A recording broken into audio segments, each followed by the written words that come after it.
Alright, this video is going to be long enough as it is. You don't need some fancy introduction spelling out the merits of this game. You click the video that's multiple hours long, and you're no dummy, so you already know Kingdom Come Deliverance 2 is phenomenal. So let's jump right in, and I hope you enjoyed the video.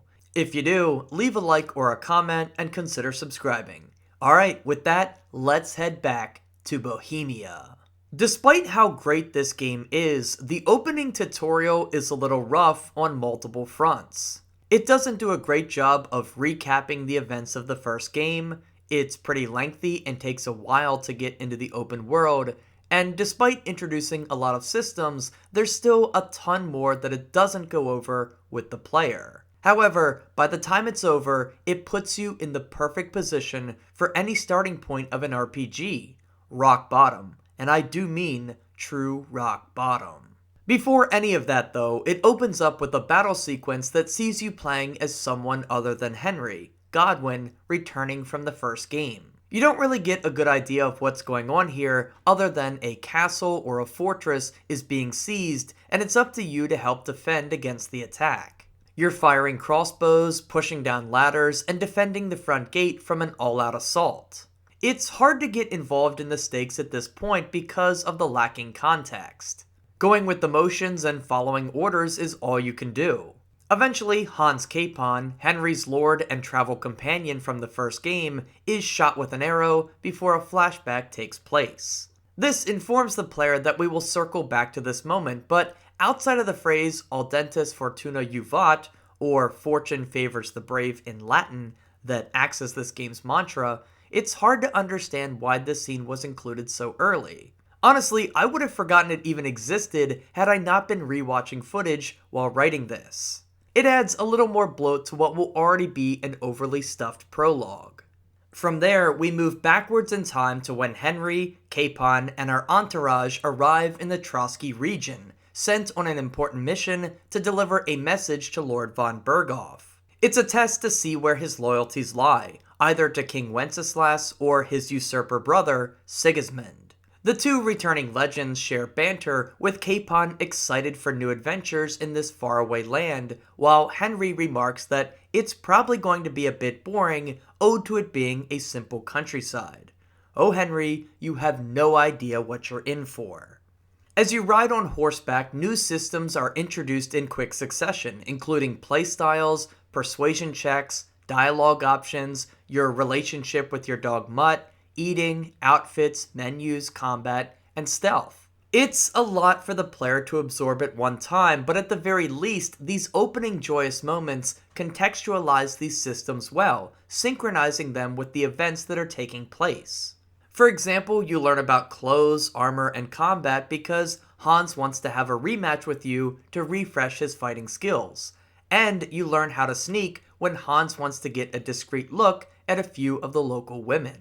After getting a few bonus points towards your preferred playstyle in a fireside chat, disaster strikes. As Hans and Henry sneak off to pursue adult fun, the camp is ransacked by bandits and their team is killed, leaving the duo with none of their armor, weapons, money, backup, or gear. Hell, at this point they take some simple clothes on their back. At one point, a woman is in distress and Henry can't help but to be a hero, alerting the bandits to their presence and forcing a nighttime escape sequence. This involves more sneaking, teaching you how valuable light is during the dark hours, and a bit more combat practice. It all ends the same though, with Henry losing a fight and falling from a cliffside, saved only because his combatant broke his fall.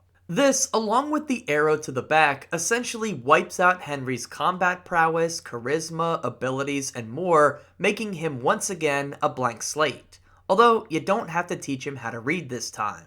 It's kind of a strange way to weaken the character after building him up in the first game, but they had to find some way to do it. Having a fully powered character would rob this game of one of the series' greatest strengths, having to truly earn your status in the world. Personally, I would have been okay with it if the open world became fully available at this moment, but unfortunately, we're only about halfway through the tutorial at this point. After an hour and some change, we're only 50% of the way done, and I don't think that's great for an open world RPG.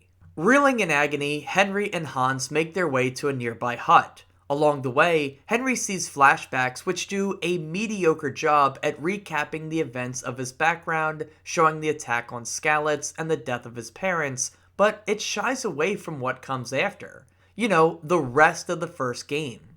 Look, I played the first entry, but I haven't revisited it since, so a better recap would have been greatly appreciated, instead of having to use external sources to refresh myself. Unless I somehow missed it, I didn't see any such thing in the game. The next part of the tutorial sees Henry getting nursed back to health, reinforcing some of the core systems while introducing others. You'll spend time resting, eating, looting, hiding bodies, picking plants, dabbling in alchemy, and investigating stats and skills over the next hour as Bohemia helps stabilize you and Hans after your rough ordeal. Again, it's a lot to bring in at once, and considering just how dense this game is with its systems, it was important to establish some of the main ones early, but it certainly does drag out the tutorial. By the sequence's end, you really feel like the game should be starting now, but instead, you still have one more story bit. Henry and Hans arrive at Trotsky Castle to deliver their message, but are turned away, considering they look like common peasants. The final coup de grace is delivered to their pride when literal shit is dumped on them, cementing their fallen lord status. They head back to the local tavern to figure out their next move. Learning of a wedding that von Berghoff will attend, the next goal becomes clear. Find a way to get invited to complete their mission. It's brilliant because the tutorial starts you off as a noble bodyguard with all the accompanying status perks, but systematically, it rips away everything from you, leaving you as a shell of your former glory. In short, at this point, Henry is a bum, and bums don't often get invited to weddings. Of course, not everything has been taken away from Henry yet. He still has Capon by his side. That is, until the two get into a tavern brawl with some locals, which results in a visit to the pillory to be shamed further. As the two squabble, Henry and Hans seem unable to reconcile their differences. A short-sighted and easy-to-dislike Capon blows his fuse on Henry, blaming him for everything, failing to look inward at his own faults. As the two are freed from their harnesses, they go their separate ways, and Henry is left completely alone. In just a few hours, he's lost his clothes, his money, his dog, his friends, his possessions, his horse, his armor, his weapon, and now the man he's sworn to protect. A complete 100% loss, leaving him with nothing and far away from home. All he has now is a goal. Find a way to deliver the message to von Berghoff by attending the wedding. It takes a while to get there and perhaps overstays its welcome while still not touching on all the game's systems, but the tutorial does a great job of making sure you start off weak, truly destitute. Many other games are content with starting their characters off with a decent chance of winning. You may not have all the skills unlocked or access to all the weapons, but usually your character is more than capable of handling themselves. You start off strong enough and you only get stronger. Not in KCD2. When I say you start with nothing, I mean it. You're a bum. This is a harsh setup, but opens up pathways that makes this game feel incredibly special. When you have nothing, every little victory, whether it's finding some decent clothes, picking up a few coins, finding a place to sleep, or uncovering a weapon to defend yourself with, feels like an extreme victory. And that's what the next 35 hours was about in my journey with the game. Getting Henry back to full power. I didn't recognize it at the time, but this moment right here is a lot like coming out of the Helgen Tunnel in Skyrim or stepping outside a vault for the first time in Fallout. There are endless possibilities and a huge adventure waiting for you in the hours to come, but you hardly know it. You only recognize the joy of that moment in a second run or upon reflection. Brilliantly, the game has many options for you at this moment. Sure, you can follow the main story and head towards the miller or blacksmith's house to get a move on the wedding, but intuition tells you you're not ready yet. You probably get your ass kicked in combat, you don't have any decent clothes or armor, and you're broke. What chance do you stand? This pushes you towards the side content, of which there is a lot in Trotsky, but first you have to find some small wins. This meant exploring first and foremost, trying to uncover the map and seeing where everything was. And it isn't cozy exploration either, it's desperation, not knowing where your next meal will come from, or if you have a place to sleep. The Kingdom Come Deliverance series has a heavy emphasis on realism, meaning that Henry's going to need some of the basic necessities that every person does, namely food, money, rest, and a proper hygiene technique. So I set out looking for these necessities. The beggar Bara hooked me up with some coin and some information, which was a smart inclusion, nudging the player on what they should do next. From there, my desperation drove me to the local trader, where I realized I could sell some potions for extra coin and that I could use that to buy a few tools. I remembered how important it was to have a shovel in the first game, so I bought a spade, thinking maybe I could dig up a few graves to find loot. Desperate times called for desperate measures. I equipped some beaten and battered clothes that Bohemia had given me and explored the town of Troskowitz. Everyone seemed to look down on me, and I didn't make much progress, looking for a place to sleep or food to eat, so I skipped town. Luckily, I found a nearby abandoned camp where I could rest in peace. Scavenging further resulted in more trinkets and goods that I could sell to buy some food, anything to get by. Every little find was a joy. I was ecstatic to see anything that would retail for double-digit groschen at market. Hell, I even managed to find my horse, which felt great. It meant companionship, comfort, and at least a little bit of status. Hell, no hobo has a horse, so clearly I'm getting somewhere. In the end, I spent a good 3 hours roaming around just trying to find some ways to get by. Those moments flew by as my desperation kept me locked in on the experience. I went from being a bum to a bum with food and a place to rest my head. I didn't need some super skill to unlock, some transformative weapon, or a power rush to feel satisfied during this time. The simple things in life were more than enough to deliver a sense of accomplishment. I was making moves, and that felt great. From there, I recognized a simple fact. I was ass at combat. Like, really bad. It was the thing myself and many others struggled with in the first game, so I knew I wanted to improve. Virtually every tip online, as well as the game itself, pointed to one man to remedy this problem, Master Tomcat. I'll talk more about combat much later, but what makes this game so special is having to earn everything, including your prowess with a sword. So I journeyed to the Nomad camp, found the esteemed warrior, and requested his services. And you know what he said? He said, "Hell no, I won't help you. I can't. You're not even equipped with any armor." Sure, a few practice rounds with a wooden sword would do, but if I wanted to learn the biggest cheat code of the game, the Master Strike, I needed to find armor. The game wasn't going to bend to my will. I had to earn everything. I had food, I had a place to sleep, I had clothes. Now I knew my next objective. Find a weapon and find some armor so that I could spar with Tomcat. This once again led me on a multi-hour player-driven exploration session in which I was in full control. I sought out what armor would cost to buy, but realized I was still extremely poor and knew I had to find some other way, a more devious way. Digging up graves, exploring abandoned camps, contemplating robbery of the militia's armory, and stealing loot to earn up coin were all potential options I explored, but none of them ended up being too fruitful. In many games, this sort of wasted time would feel so disappointing, and I'm sure it was for some. But it just felt appropriate here. The world promised me nothing, started me with nothing, and so having to earn something didn't feel off-putting, it felt on brand. And eventually my persistence paid off. I found a bandit chilling by a campfire, noticed his shiny attire, and quickly disposed of him to claim his armor. It wasn't elite gear, and I committed a sin to get it, but I felt on top of the world, eager to learn from Tomcat.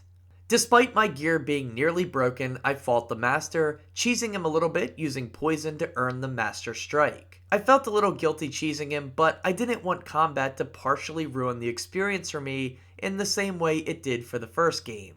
And it's incredible that the game is flexible enough to let you do this. Poisons and potions, just another system piled on to grant you ultimate immersion. With the Master Strike making me feel godlike, I knew my next objective: get this armor repaired. Again, desperate times called for desperate measures. The blacksmith wanted what seemed like a king's ransom to patch things up, so I turned to crime to get the coin.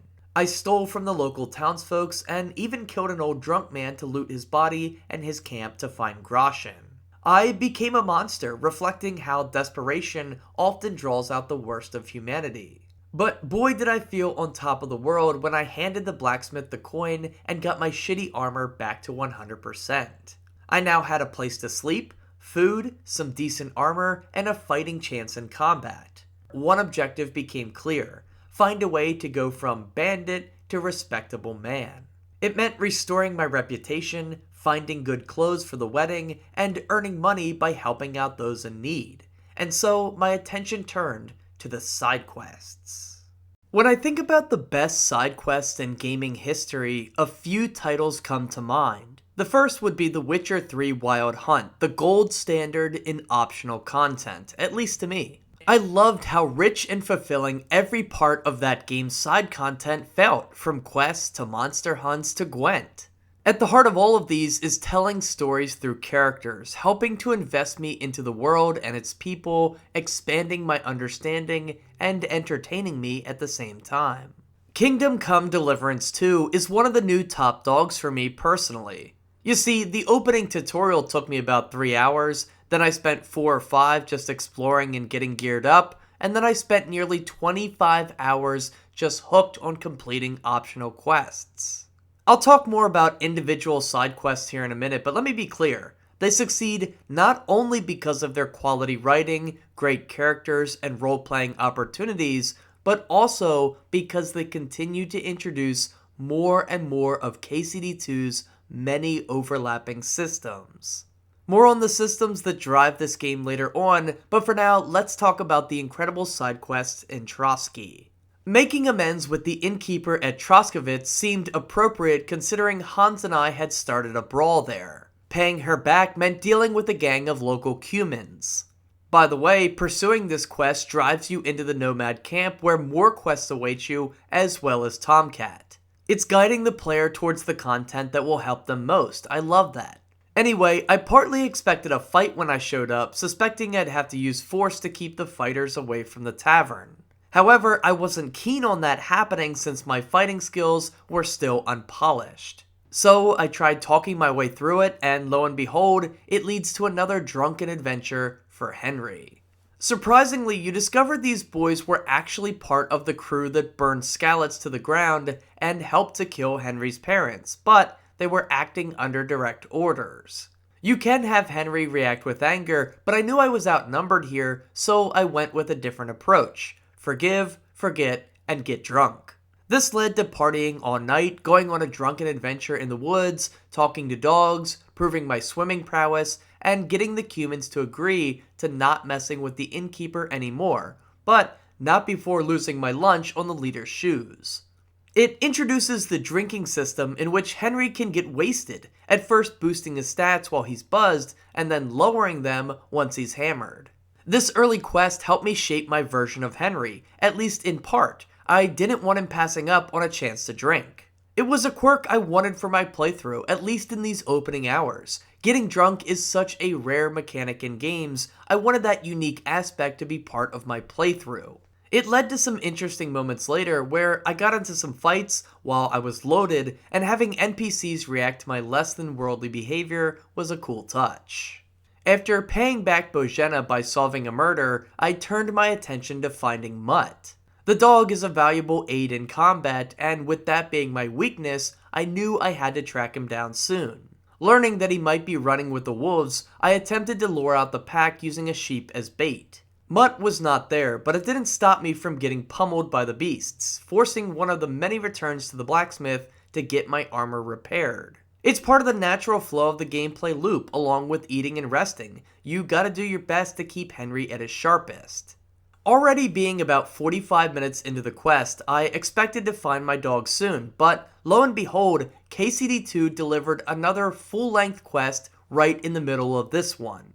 Unable to find him on my own, I was pointed to the local game warden, who was a drunk.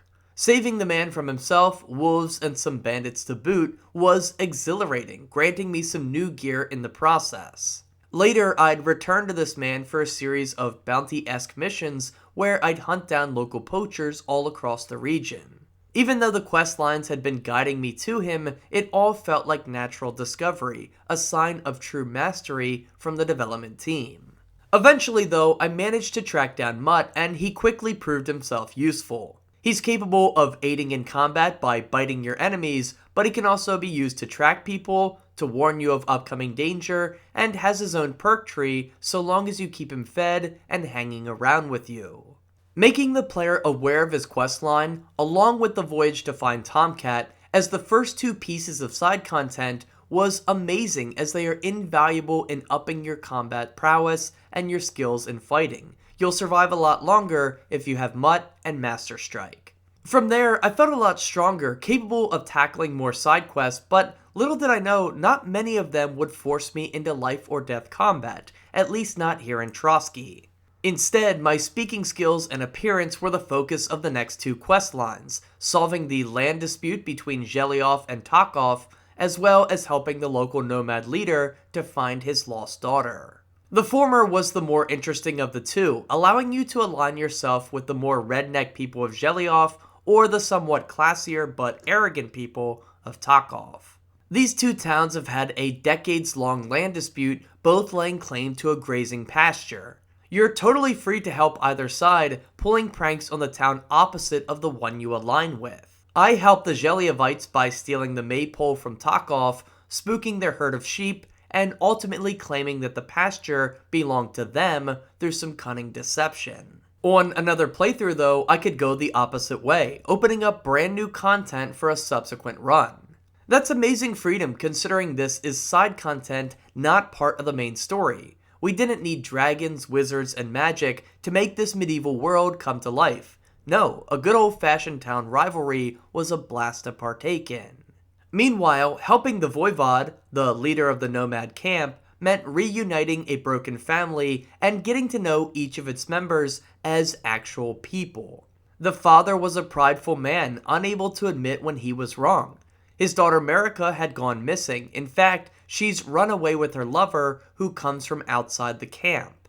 Marika is just as cunning as her father though, and uses Henry as a tool to get what she wants, and earn her father's respect. Throughout the nearly 2 hours it took to finish things up, I discovered new areas of the map, freed one of the trapped sons, buried another, and competed in competitions to appease Marika and make the Voivod confront his own failures as the family's overseer. The husband, wife, daughter, and son each felt like individuals, having their own perceptions and thoughts on the situation and acting accordingly, creating some conflict in the process. For example, the mother goes against the father's orders by trying to help you cheat in the competitions, that way her daughter can come back to her peacefully. In other words, it felt like a real family squabble that I was in charge of sorting out. Intelligent writing and character work made this a standout quest. The game was firing on all cylinders by this point. After all of these, I felt I was nearing the end of available side content, but boy was I wrong. New activities kept popping up, many of which taught me a new system to consider. The Poacher's questline taught me hunting was possible. Following an old wives' tale to recover a silver axe introduced me to blacksmithing. A not-so-friendly rivalry made me aware of horse racing and mounted archery minigames. And a fight club got me on board with hand-to-hand combat. Many of these great quests not only feel lengthy and substantial, but also taught me something about the game that I wasn't previously familiar with, and that's a great way of onboarding the invested players naturally, given the quantity of systems that make up this game. By tying one system to one quest, it introduces everything in a natural way. And guess what? I still wasn't done yet. One of my favorite quests involves stealing a lute for some local nitwit poets. It introduced me to thievery while also making me laugh out loud a few times, especially in the final sequence where the duo performs Ode to Henry. Throughout all of these questlines, I felt a confidence brewing, starting to understand the systems available, dabbling in them, and beginning to shape Henry into the character I wanted him to be. Strength was building, I felt better about fighting, as well as talking my way through situations. I was proud of the work I had done to get Henry off the streets, fed, washed, and armored up. Reflecting on how far I had come since being released from the pillory instilled a great pride and confidence in me, having built Henry back up. Finally, after 30-ish hours, I felt I was ready to start tackling the main questline and finding a way to the wedding. But I should have seen it coming, this would lead to more side stuff. There's two routes the player can take to attend the wedding. One is honest work, the other is a bit more shady. Technically, both routes are optional, but you are required to pursue at least one of them. This offers up more choice for how you want to define Henry. You can do the honest work alongside the blacksmith, partaking in some heroics by solving a ghost story, or be a little more devious, partaking in some grave digging work with a bit of thievery involved if you go with the miller. Both are multi-hour quest chains for you to play along with to your heart's content, and if you're like me and want to pursue both routes, you're free to do that too. It's a setup that pleases many player types, those who want a hardcore role-playing experience, defining Henry in a particular way and sticking to it, or others who simply want to see as much of the game as possible on a single run, like me. What impressed me at this point, and even in the side quest that came before it, was how they both offered up opportunity for role-playing.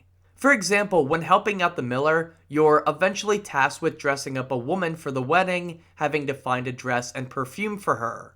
These are simple tasks, but they can be done in so many different ways. You can buy the dress outright, you can haggle for it, or you can just sneak in and steal it like I did. Meanwhile, you can buy the perfume or just make the stuff yourself using the alchemy bench.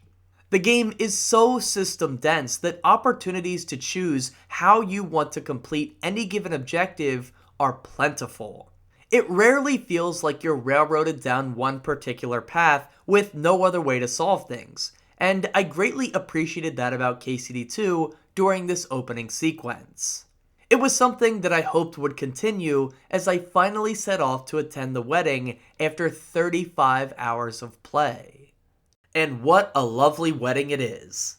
This is definitively one of my favorite quests in a video game ever because it feels like a spectacle event like no other. Not in a grandiose way though, it's very much a simple and small wedding affair. However, it's a spectacle because of how it rewards your previous experiences, spending a few dozen hours getting to know most of the attendants by completing their side missions. It sort of reminds me of the structure of old Marvel movies. You had Iron Man, you had Captain America, you had Thor, and then bam, they all came together for the Avengers. There's so many faces that I had gotten to know from my time gearing up. They all attended the ceremony, like Old Man Obram, Gamekeeper Vostatek, Jules, and many, many more. It feels like the culmination of all your hard work, paying off in the moment as you enjoy the party, reflecting on how far you've come.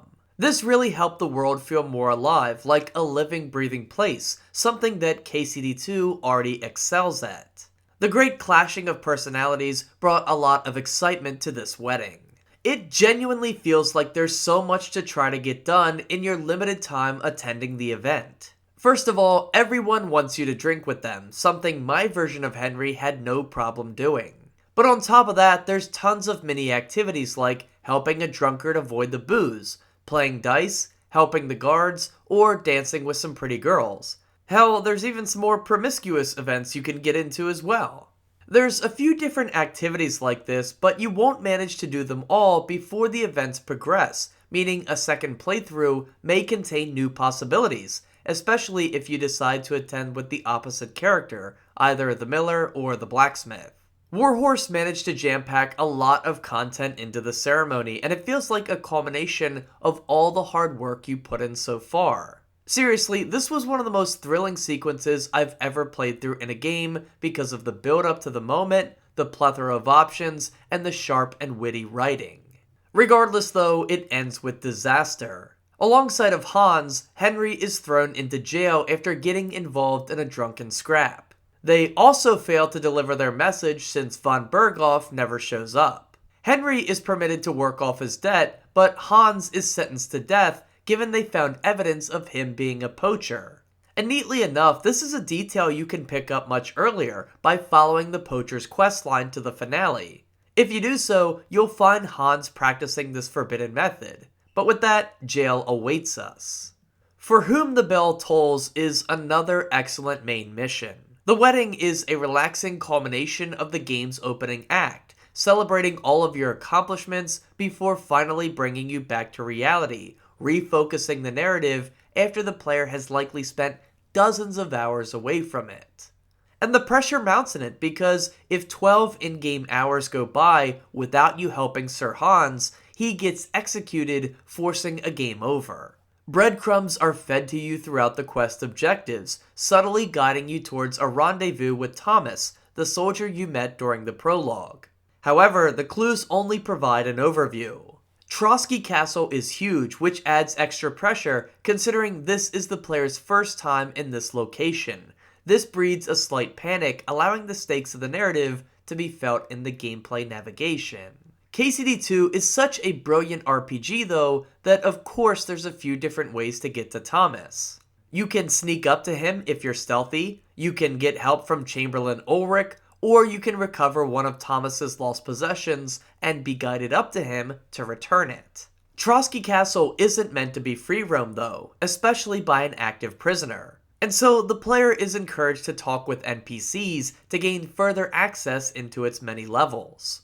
These conversations almost function like costumes in a Hitman stage. In fact, the world of Assassination is a good comparison to this mission. You know your objective, you know the obstacles the environment and its inhabitants pose, and it's up to you to figure out how to get your job done in real time. There's a freedom in that, there's tension, there's stakes, get the job done and do it fast, or else Hans will perish.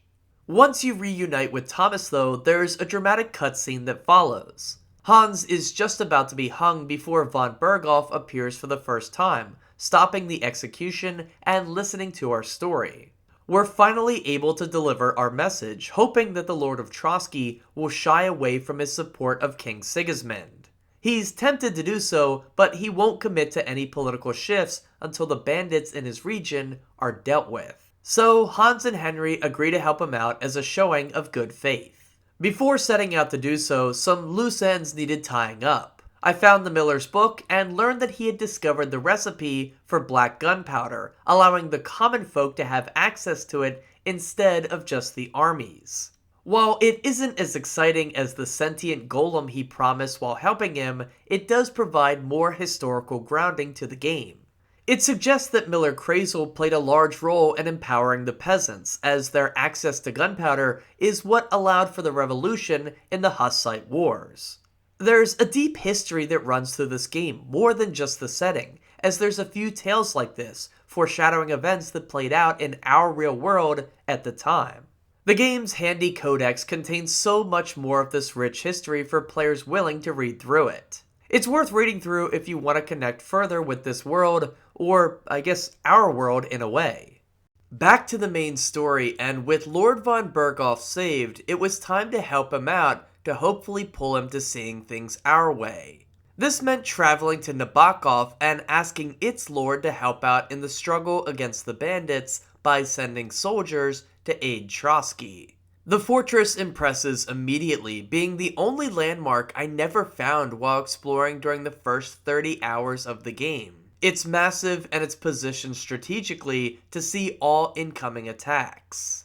While Capon meets with the Lord, you're free to explore the castle grounds. For me, this meant a bit of horse racing, contemplating a game of dice, and picking flowers, amongst other things.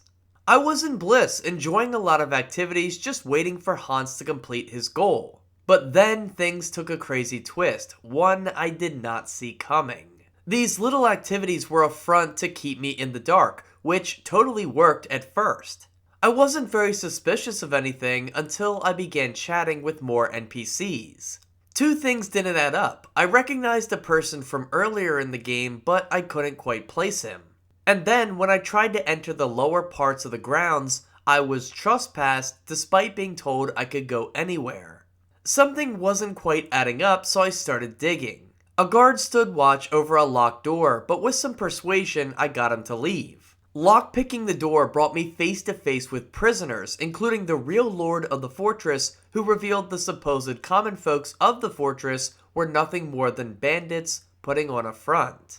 It was a stunning moment. The wool had been pulled completely over my eyes. Warhorse Studios once again surprised me with excellent quest design. Stumbling into the scheme felt natural. The truth was there to uncover, but it required me to put in the work to do so. I had to make the connections. And research shows that players can totally miss this if they don't explore, returning back to von Berghoff with the fake lord's message, none the wiser to what is happening here. It doesn't break the main story, but it gives the player a lot of agency in how it unfolds, whether they know it or not. The open-ended nature of these main quests were really starting to impress me. But it was the next main quest that gave me a real gut punch. Discovering that Olda, the groom from the wedding, was a member of the bandits led to a dark sequence. Not shying away from the time period's historical accuracy, I was sent on two errands that were hard to stomach. First, I had to torture a prisoner for information, trying to learn as much as possible about the bandits and their plan.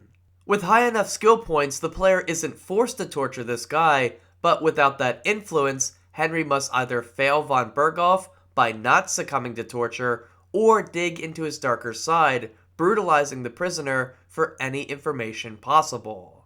It's one of those moments where your perception of Henry is really tested. Do you think he's capable of torture or not? What lengths will he go to achieve his goal of finding Ishvan Toth, reclaiming his family's sword, and helping out his lord? It's extremely easy to place our 21st century morality onto the situation, condemning the torture, but after failing skill checks, I actually opted to do it. It wasn't right, but it was a sign of the time period. It was in this moment that I really appreciated how immersed I was becoming, not only mechanically, but also into the setting and the living history of its moments. It's a rare feat for a game to accomplish.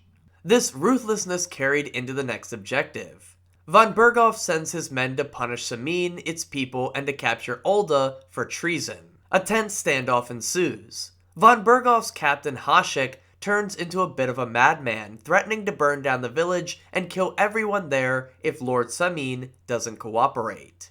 The older man refuses to turn in his only son, and the player is forced to pick a side. I knew killing innocent people wasn't the answer, but I felt the weight of what might happen if I didn't side with Hasek. Would our mission here be compromised? Would we lose von Berghoff's support? What would Hans want as my lord? I began taking myself out of the equation and putting myself further into Henry's shoes, ultimately siding with the out-of-control captain. It was a surreal moment, strengthened emotionally by the game's side content. While getting Henry back to full strength, I did a few quests helping out the very people I was currently attacking. I was extended praise, kindness, and hospitality by Gnarly and Semin, and now here I was actively aiding in their deaths. I had a small attachment to them, but those feelings were at war with the heat of the moment. And the timer they use really strengthens the tension, as you're forced to act on instinct and pick a side very quickly, as if it was a real moment. It's brilliant design. Partaking in the slaughter felt wrong, especially afterwards, as I was forced to watch the innocent women of this fortress be killed right in front of me. Afterwards, I found Olda in the attic and learned that he had sided with the bandits, as they viewed themselves as revolutionary types, wanting to overthrow von Berghoff and the way of the Lord. I ultimately decided not to let him go, committing to the role I had chosen. This results in Hasek showing no mercy, torching the entire village, killing everyone left inside. Their blood was on my hands. That was a tough pill to swallow and made me reflect on my choice. I felt like a piece of shit for siding with who I did. The long, quiet ride back to the castle gave me ample time for reflection, forcing the player to grapple with what just went down and how they played a part in it. Hell, when I got back to Trotsky, I purposely overindulged on alcohol as if Henry needed a bender to escape the guilt. My guilt. Elements of a roleplay experience all coalescing in one moment. Absolutely incredible design. But perhaps that was simply the game attempting to guide me in the right direction. Many signs point to the twist that's about to unfold, but I was blind to see them. Chamberlain Ulrich is incompetent, Hasek is downright vile, hell, even Trotsky's blacksmith is a right prick. Many of your interactions with these folks end negatively, but I kept playing along, hopeful to achieve our mission of getting von Berghoff to abandon his allegiance to Sigismund. And what happened next absolutely stunned me. The assault on Nabokov doesn't end how I thought it would. Instead of defeating the bandits, it turns out they were on my side the entire time.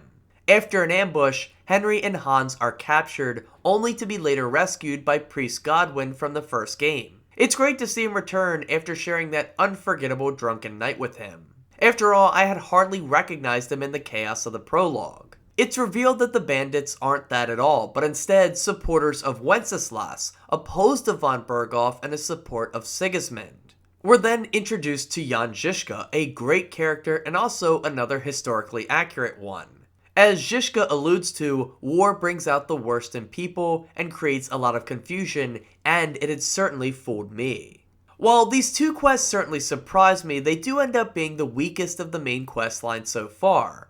That's because they act as narrative choke points, limiting the player's freedom to progress them how they see fit. Combat is a must because the story necessitates it to deliver its twist for our perspective. For that, I can forgive it, although it did feel a little long in the tooth and full of exposition, especially while playing as Godwin. Once again, if I wasn't familiar with the first game, I'd be pretty lost. Still, it realigned my mindset going forward. Reflecting once more on what happened to the poor people of Semien, I realized that alongside of István Toth, that von Berghoff was now to be considered a real threat. No longer could I sit by and let his ruthlessness continue onwards. It was another strong moment of getting me to reflect on the choices I made after seeing the consequences for myself. And no masterpiece RPG is devoid of this. With great choices must also come great consequences, and KCD2 thrived on it at this moment. The story sees its first act through at this point. After an assault on Nabokov Fortress, Hans, Henry, Godwin, and Žižka are taken prisoner, with our lord being sent along with von Berghoff as he departs for a meeting with Sigismund. This leaves the rest of the trio trapped in the torture chambers of Trotsky, from esteemed guests to beaten prisoners. But there's another twist awaiting. Catherine, the girl we saved during the game's opening hour, is revealed to be working with Žižka all along. And it's amazing too, because she's essentially a spy, and we'll go on to see later in the game that she plays this same role in other locations. Žižka uses her a lot to fool the people around her, and he already did it to us. From there, the group plots and executes a plan to escape Trotsky and return to Kuttenberg. After such a heavy combat sequence over the last few hours, the player is treated to another stealth section as they're tasked with recovering the group's equipment and collecting the keys to escape. This leads to a pivotal character moment for Henry, where he finally kills István Toth and reclaims his family sword. Even in this dramatic story beat, the player is given some agency. You can kill him dishonorably, you can honor him with a fair fight, or even talk with him first. Either way, it ends with revenge fulfilled. And with that, the beaten and battered party escapes Trotsky and returns to the Kuttenberg region, thus opening the second half of the world map. Overall, the first half of the game's story is really solid. I still wish the game did a better job of recapping and refreshing the events of the first game though. Even without it, it's easy enough to follow along with because of how the story starts small and then expands. The first task is so simple. Hans and Henry are there to deliver a message to von Berghoff. From there, you get pulled deeper and deeper into a political thriller that's on brand for this historical time period. There's twists and turns, and my only major gripe is that the game refers to so many different characters that it can sometimes be hard to catch a reference. This is particularly true when characters from the first game are discussed but not shown. If you aren't fully locked in, it's easy for things to go over your head. But again, this is an RPG that demands intelligence and persistence from the player, so expecting them to do the same for the story isn't too far-fetched. And at the same time, setting the player free in Kuttenberg to once again go crazy with side content while Hans remains captured does create a bit of dissonance between gameplay and story, but it's fair enough given the last few missions have railroaded the player down a set path. Helping to carry the story's first act would be the very strong quest design, especially in the first half.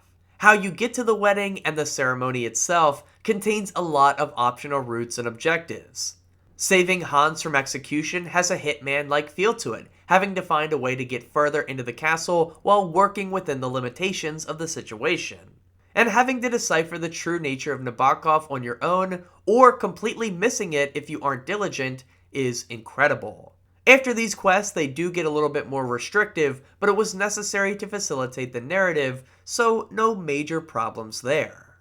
Before getting lost in Kuttenberg, I wanted to talk more about the depths of ways that you can build your version of Henry in KCD2. What makes this game such a strong RPG, outside of the great quest design, is a combination of two things: unique character building moments and a rich number of overlapping systems. We'll talk more about the systems in a while, but for now, let's focus on Henry himself. Many other games are content to have basic stats that define the experience. Things like health, strength, endurance, etc. They're satisfied trying to do those things well to make their game work. KCD2 doesn't settle for the basics though, as alongside of quality, we also get quantity. And it's not a situation where they threw everything at the wall and only some things stuck. Instead, they offer up stats that carry real weight, both in Henry's capabilities and how he is perceived. It's a lot to take in, but a look at the stats screen reveals how deep this well goes. You have an overall main level, as well as many stats including agility, strength, speech, charisma, vitality, conspicuousness, warfare, weapon stats, drinking, visibility, noise, speed, alchemy, horsemanship, hound mastering, coercion, impression, domination, presence, intimidation, persuasion, craftsmanship, scholarship, stealth, survival, and thievery. That's a lot. All of these stats level up the more you engage with them. Drinking alcohol increases your drinking stat, sneaking around increases agility, and swinging around your sword in combat increases warfare and sword skills. This has always been, in my opinion, the best way to handle leveling stats in video games, at least in RPGs of this nature. It feels so natural and genuine to the experience the player is having. It's all of their actions having deliberate results. Experience breeds mastery. More than anything, it's intuitive. Everyone's heard the phrase practice makes perfect. It's that brought to life in video game form. The more your character does something, the better they get at it. It's easy to understand and easy to work towards, but the challenge arises because you start off so bad at everything. That's why the opening hours are so strong. Henry is terrible at just about anything you do, so leveling up any stat feels immensely satisfying. While the stats alone partially shape your version of Henry, what truly allows for this to be a great RPG is the perks. Many of those stats I just listed contain perk trees, and thankfully, they go beyond the bog standard ones of more health or buffs to strength. No, instead they offer up genuine chances to roleplay with overlapping opportunities. For example, within your main level stat, there's options like Charming Man and Burger if you want to specialize in speech checks. There's also Nightcrawler and Pacifist if you want a sneaky thief who avoids combat. And there's plenty of options to increase your fighting skills if that's your idea of fun. And that's just within the main level stat. There's also stat-specific perks. For example, within the speech stat, you can make Henry a ladies' man through that titular perk, giving you +2 bonuses and extra discounts when conversing with women. Within the stealth tree, there's options that make it harder for people to notice you pickpocketing, ensuring you make less noise when sneaking around indoors, and framing yourself as an ordinary man, making people forget about crimes you committed quickly, as if you're just a village knucklehead. How about the drinking stat? Well, there's Nightcap, which eliminates hangovers if you sleep through it. Or Drunk's Luck, where a +4 boost to thievery is awarded while you're intoxicated. Or Drunken Fool, where you can blame your impaired state if you get caught committing a crime. There's also the Survival Tree. The Leshy perk gives you major boosts to your stats while you're out in the woods, while Heartseeker deals 25% more damage if you strike your target in the chest. What about combat, you say? Well, there's an overall warfare stat that involves perks like Against All Odds, where you get a +2 to strength, agility, and warfare so long as you're outnumbered. Or River, that rewards you for dodging in combat instead of blocking. And then there's specific weapon stats. I specialized in swords, which gave me access to the ultra-powerful Master Strike move, as well as Gladiator, which gave me a boost so long as I only used a sword while fighting. There's also perk trees for polearms, heavy weapons, long-distance weapons, and bare fists. Say it with me once again, that's a lot of options, and I've really only named a handful of them. Hopefully you can see how these aren't run-of-the-mill stat boost perks, but instead active ways to roleplay through statistical boosts. It's not just shaping Henry the video game character, it's shaping Henry the actual human and the experience that he has. All of this allows the player to craft Henry as they see fit. If you want Henry to shine like a noble knight, you can do just that, dressing him up in armor, bettering his combat skills, and choosing chivalrous options and dialogue. Or you can be a scumbag, maximizing your sneaking and thievery stats, taking whatever you want from this world. Or be a master of dialogue, commanding presence with style and status. And then you can flesh out Henry further by considering the other stats. Do you want your Henry to be a bit of a drunk like I did? Well, have him drink more often and reap the benefits. Or maybe you want him to pursue his roots by becoming a master blacksmith, constantly forging to upgrade the craftsmanship stat. Or maybe alchemy strikes your fancy, cooking up potions and poisons to help you in battle. There's so many different stats, and with the many systems interweaved with them, it leads to a staggering amount of ways to frame Henry how you want. Specialize in things if that's your vision, or make him a jack of all trades, it's your call. You have complete freedom to mold Henry like a piece of clay. It is brilliant stuff, some of the best I've ever seen in an RPG. And with that, we've reached Act 2 and an even bigger map to explore. My god, this game is massive. Before we're set free, the main story has a few more quests to complete, mainly reframing the bigger issue facing the lands, the ongoing war between the supporters of King Sigismund and King Wenceslas. Henry and crew are taken in by Jobst, a noble returning from the first game, but are warned of his finicky nature, looking only after himself. After resting, Henry and Zizka set out to find the Dry Devil, the leader of an old mercenary gang that they hope will help them, while Catherine is sent to Kuttenberg.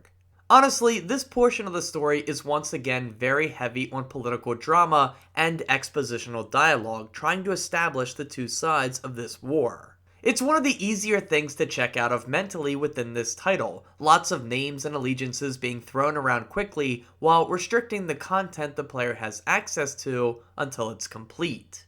At least they do a decent job of excusing the player for engaging with side content as soon as they can, claiming that Lord Capon will be safe in captivity. After saving the Dry Devil, it was time to get back to another lengthy period of exploring this region and completing all of its side missions. But first, I had to clear up the fog on the new map. Honestly, this is one of my biggest pet peeves in video games. Just show me the whole map from the onset.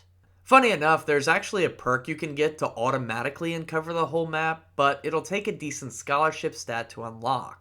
Anyway, when maps are covered like this, it makes me act frantically. I don't genuinely feel like I'm exploring anymore, as my attention is on attaining a useful map. It's not about discovery, as I feel too preoccupied with the damn menu screen. I know this isn't a problem for every player, and some might prefer it this way, but I certainly don't.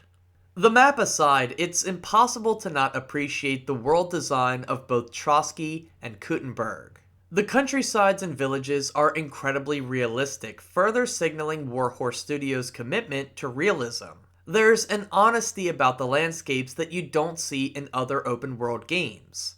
Forests are dense, full of shrubs and smaller trees, and devoid of easy to traverse pathways most of the time. Small, shallow streams sometimes course through them, occasionally full of mud and grime. Meadows and pastures are wide open spaces devoid of human involvement. In other words, these areas off the beaten dirt roads simply exist. They aren't built to impress the player, instead, they just exist. Humans have built their towns and villages around them, accommodating to Mother Nature instead of the other way around. Areas aren't stylized to make the world pop, they are genuine to the geography and the history, and there's a beauty in that. These regions aren't going to spoon feed you gorgeous vistas every couple of hours in some attempt to flex some graphical prowess. They are earnest in incorporating the simple and sometimes ugly sides of nature, undeterred by other titles' attempts to create breathtaking worlds. And that commitment to authenticity is beautiful in its own way. This extends into the design of villages, as they too feel carved out of the landscape, as if these folks made the best out of the area they were given. Wandering around the villages is a trip, forcing you to discover what businesses and helpers exist within each. Despite it sometimes being a nuisance that not every town has an apothecary or a blacksmith, it feels incredibly on brand. These were trades that had to be learned through apprenticeship. They aren't McDonald's or Walmarts that pop up in nearly every town. And it isn't a Pokemon game either. No walking into people's private residences without some sort of negative feedback, especially at night. But when you do manage to get into someone's home, it's hard not to appreciate the authenticity. They're often pretty barren, containing a storage room, a kitchen, a bedroom, and maybe a loft if you're lucky. At night, you have to shuffle through the dark, relying on candlelight to guide your way. And the people living within these towns all have their own set schedules. Each member of a household, whether they be owners with beds or hired hands sleeping in the barn, are a realistic person, even if they go nameless. A search of their pockets confirms as much, each containing items, money, and often the keys to the building they reside in, and perhaps the chests within. Guards patrol at night, and walking around without a torch is seen as suspicious behavior that can get Henry in trouble. Small towns like Troskowitz and Suckdal feel like mini ecosystems of their own, and all of it is a brilliant accomplishment. I love the world design in KCD2. It feels so genuine, realistic, and acts like it's not trying to impress me, and like I said, there's a real beauty in that. These reflections on the villages came as I completed the White Roebuck and All's Fair side quests. I hunted down some more poachers, beat up a few ruffians, and even cleaned out an entire village in the name of love. Or so I thought.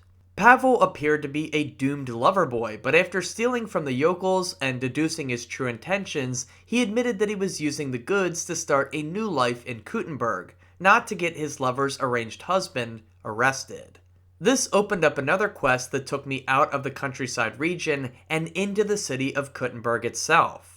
Along the way, I was stopped by a beggar, but once again, speech checks allowed me to discover his true nature. He was an escaped nobleman. I gave him 150 groschen and sent him on his way. These tiny dynamic events happen at a frequent rate in KCD2, and they bring a little more life to the world. I love them. But speaking of life, my god, Kuttenberg is unbelievable. I haven't seen a medieval-themed city done this well since exploring Novigrad and Oxenfurt in The Witcher 3. That game remains the undisputed king, but damn, this is still impressive.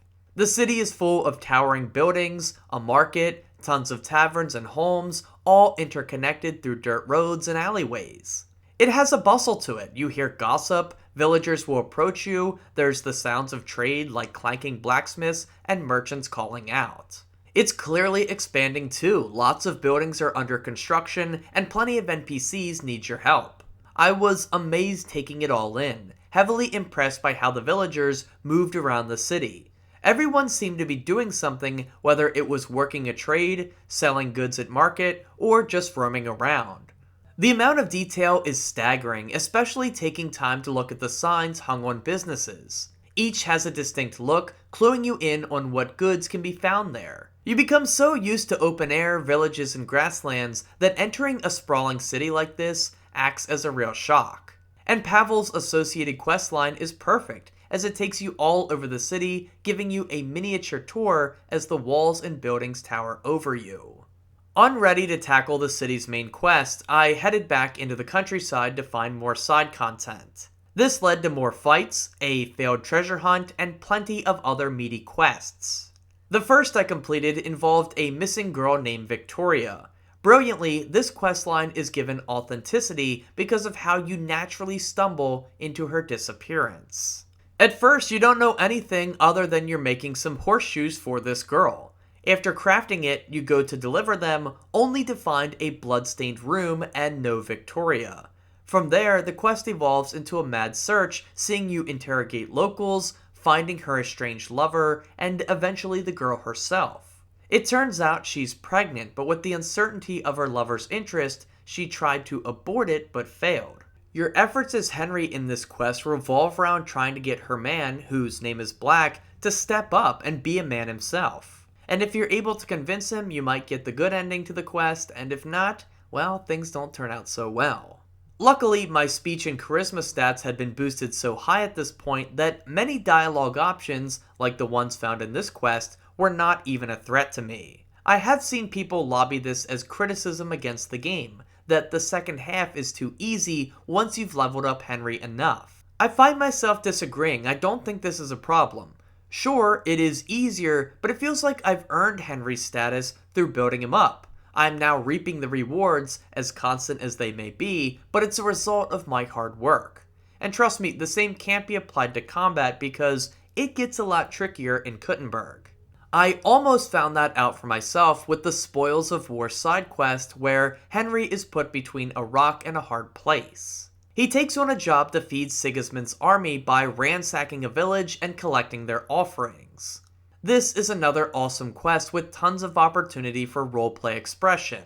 You can do as the commander asks, gathering all the food. You can support the villagers by turning on the army, leading to a really tough fight, or you can try to find a happy medium, providing enough of your own supplies so that the villagers can keep theirs.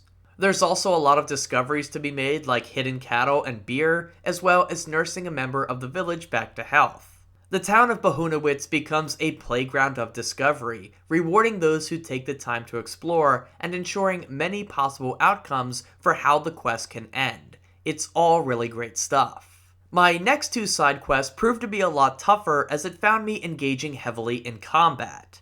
Like I said, the enemies in Kuttenberg are a lot harder than they are in Trotsky. They're far more likely to feint attacks, making the Master Strike harder to land. At the same time, they have improved armor, but killing them and stealing that armor transfers those boosts to Henry, which I desperately needed.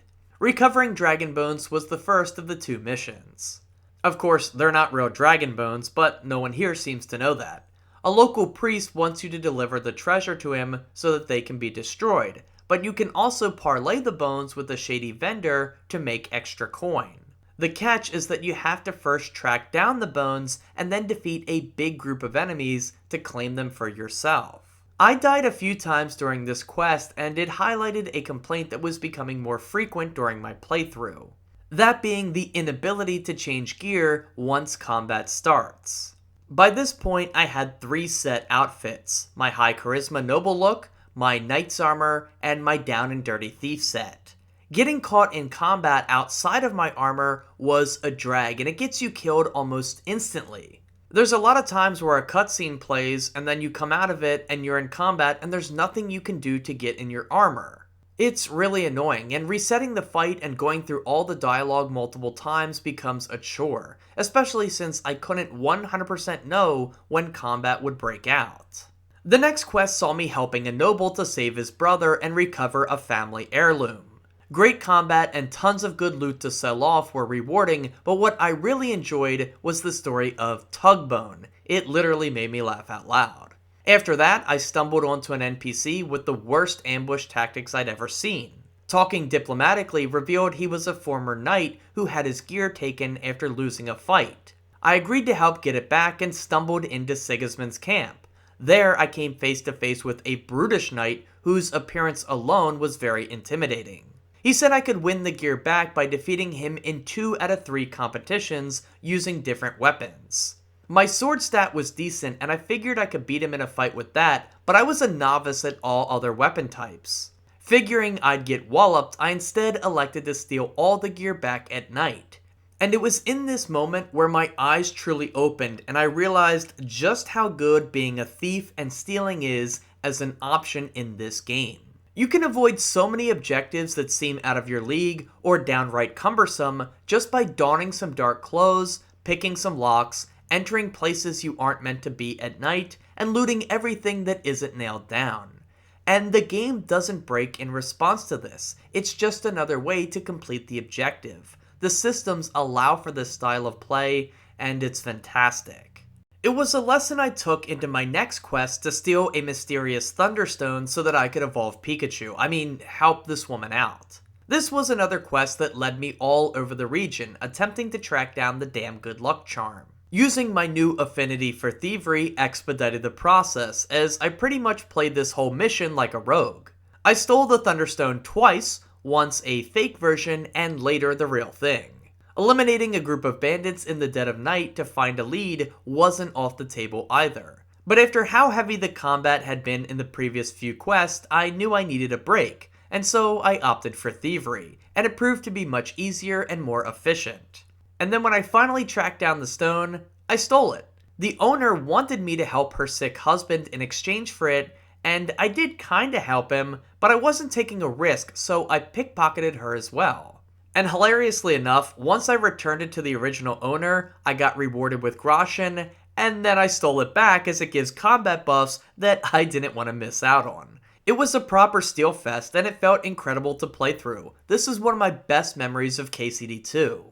After proving my blacksmithing skills to some chud, I followed up another quest that I had stumbled onto earlier. I had found a man with an arrow sticking out of his head and helped him to carry some sacks. This was another dynamic event that I completed, and I didn't think much of it until later when a new quest appeared at the Devil's Den. I learned that Carol, the Arrowhead Man, had passed away and was tasked with recovering his lucky headpiece so that his fellow bandits could keep it for good luck. I stole the thing back, but as I tried to return it, one of them turned on me and I was forced to kill him. It led to a realization. Oh yeah, these guys are still bandits. So I snuck into their camp at night, killed them all in stealth, and robbed them blind. I failed the quest in the process, but I didn't care. It felt like I was doing the right thing. Well, as right as murdering 6 bandits can be.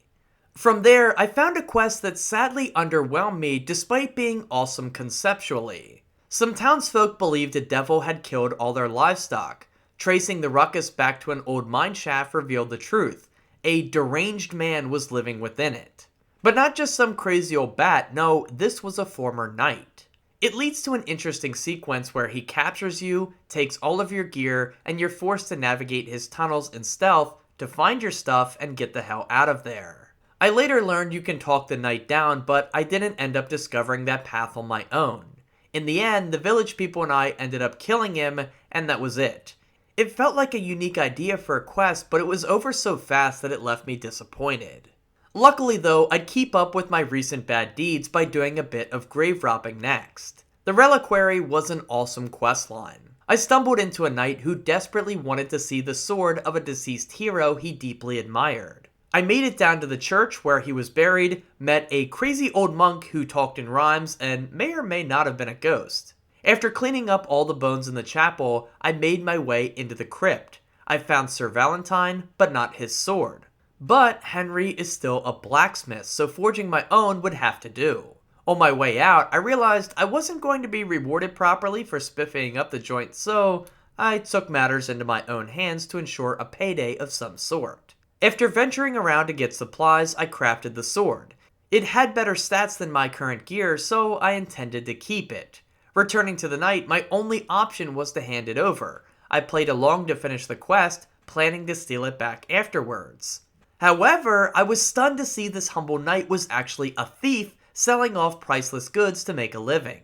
He threatened me, we dueled, I killed him, and I got the sword back. It was awesome. But that wasn't all, he had a ton of loot on him worth lots of groschen. So I sold it all and bought myself a shiny new armor piece that was a tremendous boon, a total upgrade off the piece I had been rocking since all the way back in Trotsky. My version of Henry was coming together nicely. At this point, I'd completed all the side content outside of Kuttenberg, so I dove in to tackle the 7 more housed within the city walls. The first brought me face to face with wine. A local merchant was selling his own brand of booze, but it tasted like crap. So he recruits Henry to steal the local monastery's wine recipe to improve his own brew. I decided to play this quest with a lot of deception. This meant lying to an overseer to recover a wine tasting book, bantering with a local innkeeper, schmoozing him over to get his secrets, and then infiltrating the vineyard itself disguised as a worker. The facility was under heavy guard, and the game encourages you to follow another adjacent quest so that you can get closer to the yard's master and get the keys. But again, this game doesn't break if you decide to go off script.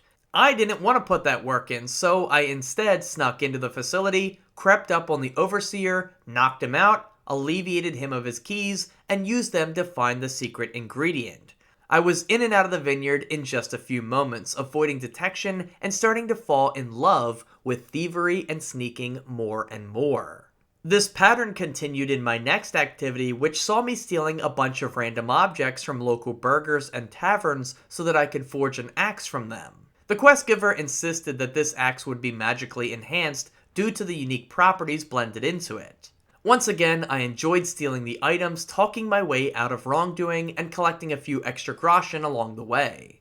The pilfering lifestyle was taking a hold of me during this time of my playthrough, and luckily the next quest allowed me to continue doing it more. A foreign swordmaster tasked me with arranging a sword fighting tournament so that his crew could rightfully overtake the local guild of fighters. This quest was one of the best yet in Kuttenberg. It had so many options for defining Henry, like having him flex his manhood by fooling the town council into thinking he and the foreigner were fighting because Henry actually slept with his daughter, a clever ruse acting as a cover-up. Or how arranging the tournament was an act of deception, stealing the guild hall's prize sword and placing it on the town hall, symbolizing they were ready to accept challengers. And then showing off your combat prowess by engaging in a full-on sword fighting tournament was absolutely sick. The Master Strike really came in handy here. Hell, my thieving nature almost continued during the tournament itself, but a cutscene just barely cut my endeavor short. In the end, I won the tournament and was rewarded with a new sword and access to new teachers who taught me further combos to use with longswords. The whole quest line lasted over an hour and a half, and it felt incredible throughout. The variety of gameplay scenarios, sneaking, fighting, and talking were awesome, a great blend of all of these systems. Meanwhile, the world building was strong too, as Menhard, the foreign sword fighter, often spoke in German, leaving me to roughly translate his words using context clues. It was really good stuff.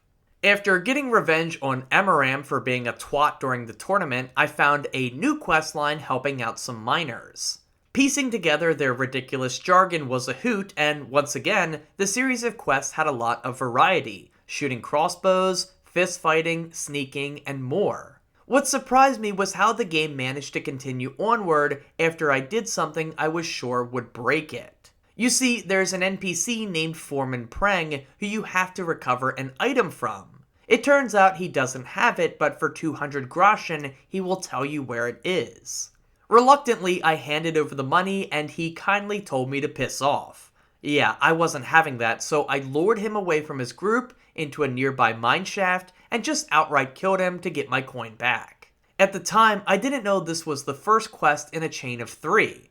As I returned to do the second part, I figured it might break given the untimely death of the foreman, but no, he simply doesn't show up again, and the questline goes on.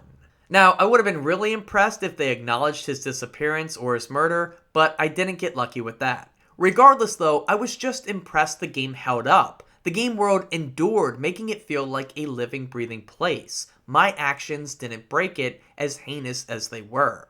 Next up was establishing a new bathhouse in Kuttenberg. This excellent questline sees Henry helping a woman to get her business up and running by recruiting girls and finally answering the important questions. After that, you get into all sorts of mischief, throwing a wild party only to have to clean it up in a hurry the next morning when a town councilor comes for inspection.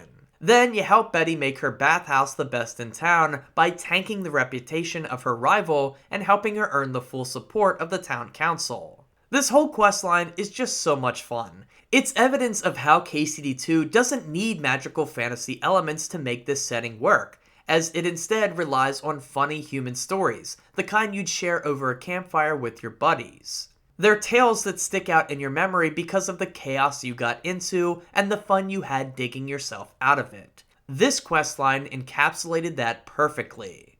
After wrapping up a few random tasks, I had one final quest: ransom. During this one, I acted as a negotiator navigating a prisoner exchange. I put on my best clothes and tried talking to the person holding the prisoner captive. I didn't get much out of him, but he did seem really hesitant about allowing me to see the prisoner. He was adamant that I couldn't. On a whim, I barged into a guarded tent that I had noticed on my way in, where I found another prisoner. He revealed that the person I sought had died. From there, I passed a speech check to avoid trouble, I found the body, and used this information to prepare an all-out assault on the captain. This was such a cool sequence to experience, especially recruiting helpers for an ambush. This was doubly true because I could recruit people that I had already helped in previous quests. If I hadn't, they wouldn't be available. And so often in this game, it feels like Henry versus the world. Well, this felt like I was riding into a proper battle, capitalizing on some of the relationships I had forged by completing those other quests. It was a really special way to wrap up this second huge dive into KCD2's side content offering. As I reflected on all of these side quests, I came to realize that, alongside of great RPG character building, this game also succeeds because of its vast number of deep systems. These two elements, character building and systems, is what makes KCD2 the incredible achievement that it is. There are so many systems in this game, each working in sync like a cog in a machine, creating areas of overlap that result in engaging and immersive gameplay. Let's just list out a few to start with. There's combat, crime, dialogue, clothing, alchemy, cleanliness, thievery, merchants, hunger, sleep, drinking, horses, dogs, blacksmithing, and many, many more.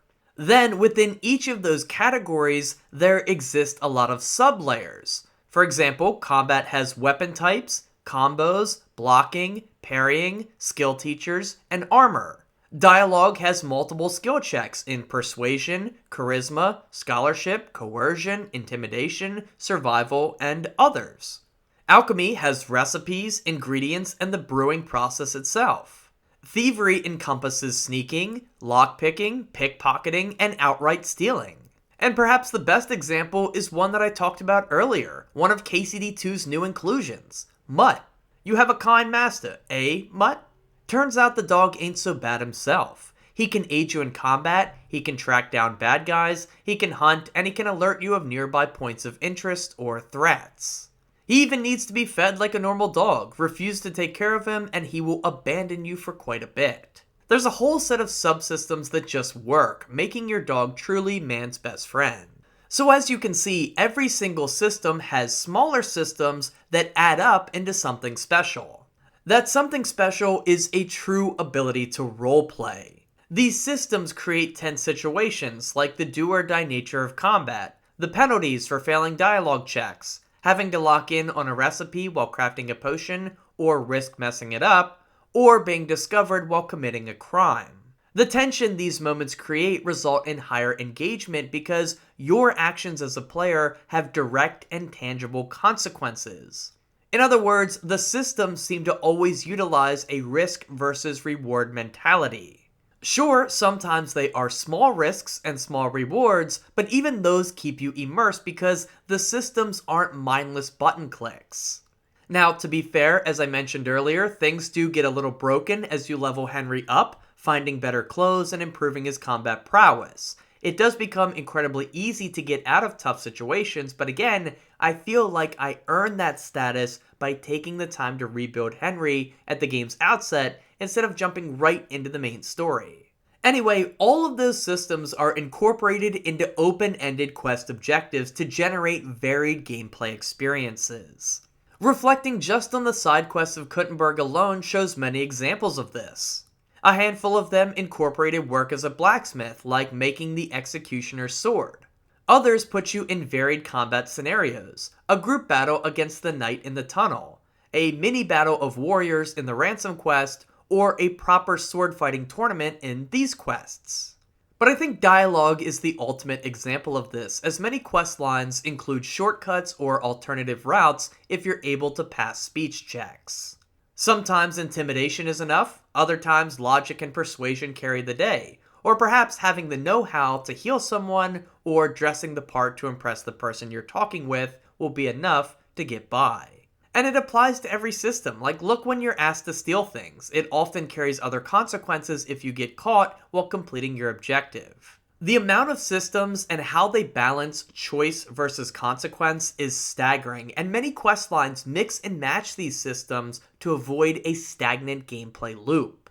And what makes it even better is that you continue to feel these systems outside of scripted quests. This is one of those game worlds that you could just exist in, creating your own adventures and storylines, objective markers be damned. It's not my preferred playstyle, but you could very easily roleplay Henry as being, say, a part-time hunter, someone who enjoys going into the woods, finding game, making the kill, and harvesting the meat to use as fuel later. Survival systems like hunger and sleep come with powerful debuffs if ignored, so behaviors like this are rewarded in-game even if they aren't tied to quest objectives or main missions. Drinking is another great example of this. You can make Henry a full-on alcoholic if you want, getting him addicted to booze if you have him drink all the time. No singular questline is going to trigger this effect or push you into it. It's just another route of deepening the role-playing experience if you see it appropriate for your playthrough. In other words, the systems allow you to further define Henry beyond what you find in quests and beyond what you choose in the perk trees. And finally, many of the systems allow the world to be reactive and alive. It's incredible how towns, villages, and cities are structured to feel real geographically, but also in how the denizens behave. In a world devoid of internet, television, radio, and more, how you appear plays a big role in how people perceive you. Dress like a beggar and get treated like one, but if you wear nice attire, perhaps people will be more inclined to go along with what you're saying as they view you to be a likely noble. Or gain points in intimidation by dressing as a tough knight, but don't ignore your hygiene because NPCs will react to a putrid smell if their nostrils detect it. This can even screw over thievery attempts as they seek out the rotting odor. If you neglect the small things, the world will push back against you, making it all the more rewarding to build Henry up, not just in the beginning of the game, but even here in the Kuttenberg region. All of these factors combine and point to one conclusion. These are some of the most immersive and well-crafted systems ever delivered in an RPG. They create boundless freedom for player expression while also having clear risks, rewards, and consequences, ensuring that the player's actions always result in a net positive or a net negative. It's astounding, and it's a major reason for why I love this game so much. Obviously, these systems apply to the main quest as well, so let's refocus on that now that we've done every available side quest in the region. The first quest shows off many of these systems once again. Returning to the Dry Devil, I learned of his gang and was sent to find them all. This involved doing a bit of drinking while looking for Ronyik, talking my way out of a tense situation to rescue Adder, having to engage with thievery or healing to free Janusz, and almost getting into a fight with Matthew. I didn't end up killing that last one, but I wish I had for how many times his gang of misfits interrupted me while fast traveling around Suckdahl. Regardless, this was an enjoyable quest. It dipped its toes into many waters, taking advantage of the systems available to create meaningful RPG decision making. The next quest wasn't quite as memorable, but I knew it served as a setup for things to come. Returning to Kuttenberg led me to Catherine, who sent me on a scavenger hunt to find John of Liechtenstein. He's another noble who might have information on the location of Hans Capon. Despite this quest being a bit fetchy, it helped to reframe the narrative after 30 more hours of side questing. He pointed me in the direction of a local noble who had property overtaken by von Berghoff recently, and so I set out to find him next.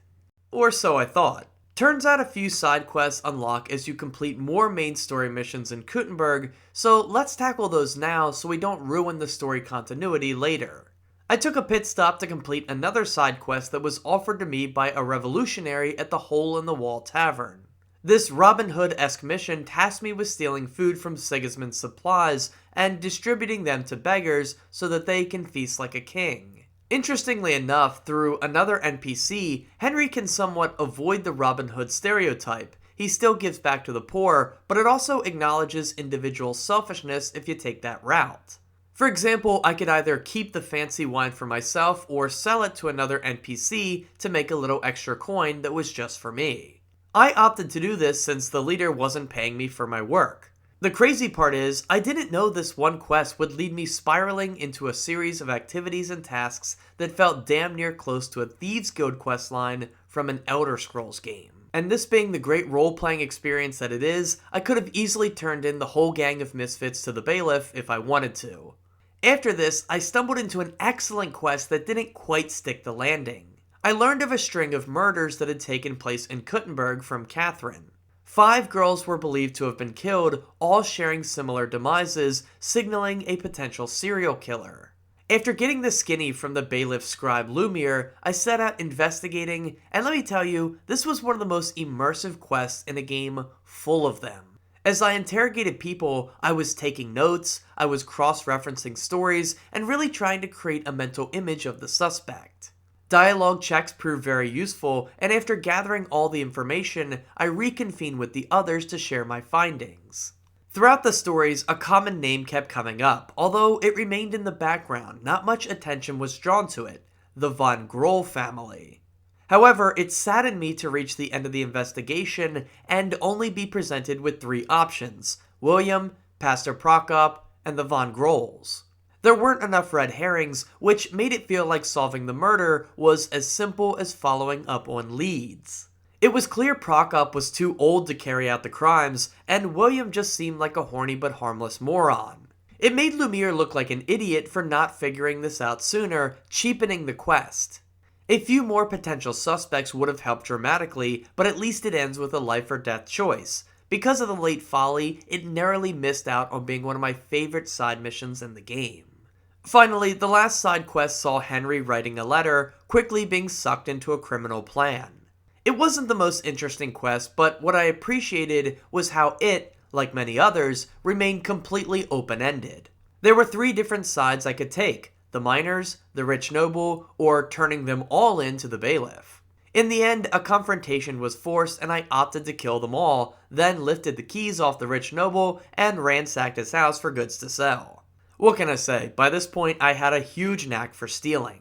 This was the final side quest of the base game, so let me just say, I think all of them are pretty incredible. And yes, there were a few that I opted not to talk about, like the Voivod's sword or the Executioner's sword, but those were fine too. I did them all, trust me. Anyway, I think the ones in Trotsky are a little bit better than those in Kuttenberg, but maybe just by a little bit, and that might be because you're building Henry up during that time, so those side quests that reward you with stuff feel more impactful than they do here. Regardless, it's remarkable how many of them feel like they could be plopped into the main story and feel right at home. While the characters you meet in them are good, what raises the missions to elite status is the opportunities they afford for player expression, while also expanding on the player's knowledge of the world. To be honest, this game is right up there with The Witcher 3 and Baldur's Gate 3 for the best side quest in any game I've ever played. Many of them contain quest chains strung together by multiple missions instead of being one and done. And even the ones that are self-contained still carry momentum and weight in your adventure. KCD2 is a new benchmark in how to design optional content. Okay, we've genuinely done every side quest in Kuttenberg now, so let's finally get back to the main story. For real this time. When we last engaged with it, John pointed us towards a local noble named Ruthard who owned the property that von Berghoff now occupies. It's also where Hans is being held captive. Visiting Ruthard sees Henry walking in on an argument. Mintmaster Vavak is having a quarrel over the mining operation. After an unsavory slaughter, which once again puts you in that position I mentioned earlier, where the cutscene ends and you're just in combat, you can't change your armor, you're just screwed. Anyway, after that, Ruthard agrees to help us rescue Hans if we free him from the bind he's just been placed into. To get Vavak off of Ruthard's back, he needs us to gather some dirt to use as blackmail. This kicks off another great quest. This time the focus is on conducting an investigation. To get dirt on Vavak, we have to uncover his scheme, trace our way through it to see who's involved and who's innocent, and find evidence of his wrongdoing. Throughout my time in Kuttenberg, I had stumbled into a few mining shafts, but this quest really expands on their role in the world. Silver is mined all over the region, but beyond that, the quest comments on societal structure. You have the poor yakkers working the mines, the nobles overseeing it, and of course the king getting his cut of the profit. It's world building presented naturally, it's not shoved in your face, you just get an idea by playing the quest. Dialogue choices and speech checks play a large role in this mission, granting many moments for the player to put themselves in Henry's shoes. Talking to NPCs for minutes at a time may not be everyone's cup of tea, but it really works well here because it feels like mystery solving. Tracing the corruption from the foremen to the overseers to the nobles to Vavek, uncovering evidence along the way by interrogating workers and discovering hidden mine shafts. It's great stuff. And perhaps most importantly, the quest wraps up once again with a choice. Henry can accept bribes to allow the scheme to go on under new management, he can shut the whole thing down, he can kill those involved, so on and so forth. There's tons of options. Regardless, there's plenty of coin to be gathered in this mission if the player chooses to do so, which is great. Remember, this is the main questline now, and if you ignored all the side content, I don't know how you possibly could do that, but if you did, you've only been in Kuttenberg for a few hours at this point. All of this extra income goes a long way in kitting out Henry with new gear to take on the challenges that the player will see in the game's second half. Loading up the player's pockets here was wise, it really helps them out in the long run. And after enduring the broke arc of Trotsky, it really feels like they've earned it. Taking French leave is our next main mission, and it's the one where we finally rescue Hans Capon. Sorry buddy, I had a lot of important things to do first. This main mission was one of the few that didn't really hit for me. I had issues with all three components, finding the hidden entrance, the rescue itself, and what comes after. Locating the secret tunnel is tedious. There's a few times where the player has to navigate the world using instructions provided by an NPC. It's cool that the world has been built in a way that facilitates this, but in practice it's a bit awkward. Often NPCs rapidly fire off directions, and before you have time to memorize one step, they've already told you two more. From there you have to travel to the zone, find the starting point, and then struggle to remember the directions. Sure, Henry will comment if you're going the right way, but only sometimes. This is tied to a button prompt called Look. Henry will focus his attention on an environmental clue and then comment on what to do next. He even does it in this quest, but the kicker is, it just isn't consistent. Just a few moments later, I found the stone cross, but Henry would not comment on it, and there was no look prompt for it either. That inconsistency can be maddening. Upon entering the fortress, a cutscene plays. All of the antagonists we've met so far are discussing their recent successes until they are summoned to a court meeting. They also learn of Isfantal's death, prompting Eric to slaughter a barking dog. The scene is brutal, it's vicious, and more than anything, it's well acted. From there, the trio of villains depart and the player is set free to find Hans and optionally look for a book for Rosa. The framing of the player's view upon the end of the cutscene is a bit odd though. You're better off going in the direction that isn't within your view, but the game points you towards the courtyard instead. This led to a lot of frustrating attempts to get back into the main tower and a lot of failed combat attempts. There was just too many guards for a direct assault, at least at my skill level. Of course, I will acknowledge that's half my fault, but what isn't on me is that right after the reunion with Capon and a new French companion named Brabant, things went to shit. By the way, real quick, this cutscene got me reflecting more on Capon's character, and honest to God, I don't like him. I'm not sure if that's intentional or not, but my god, he is smug and ungrateful at the worst times. I get the trauma bit, but damn, he was insufferable here, and he had been insufferable throughout most of the game. Anyway, as soon as the cutscene ended, he walked to the door, opened it, and alerted every guard in the fortress of our location.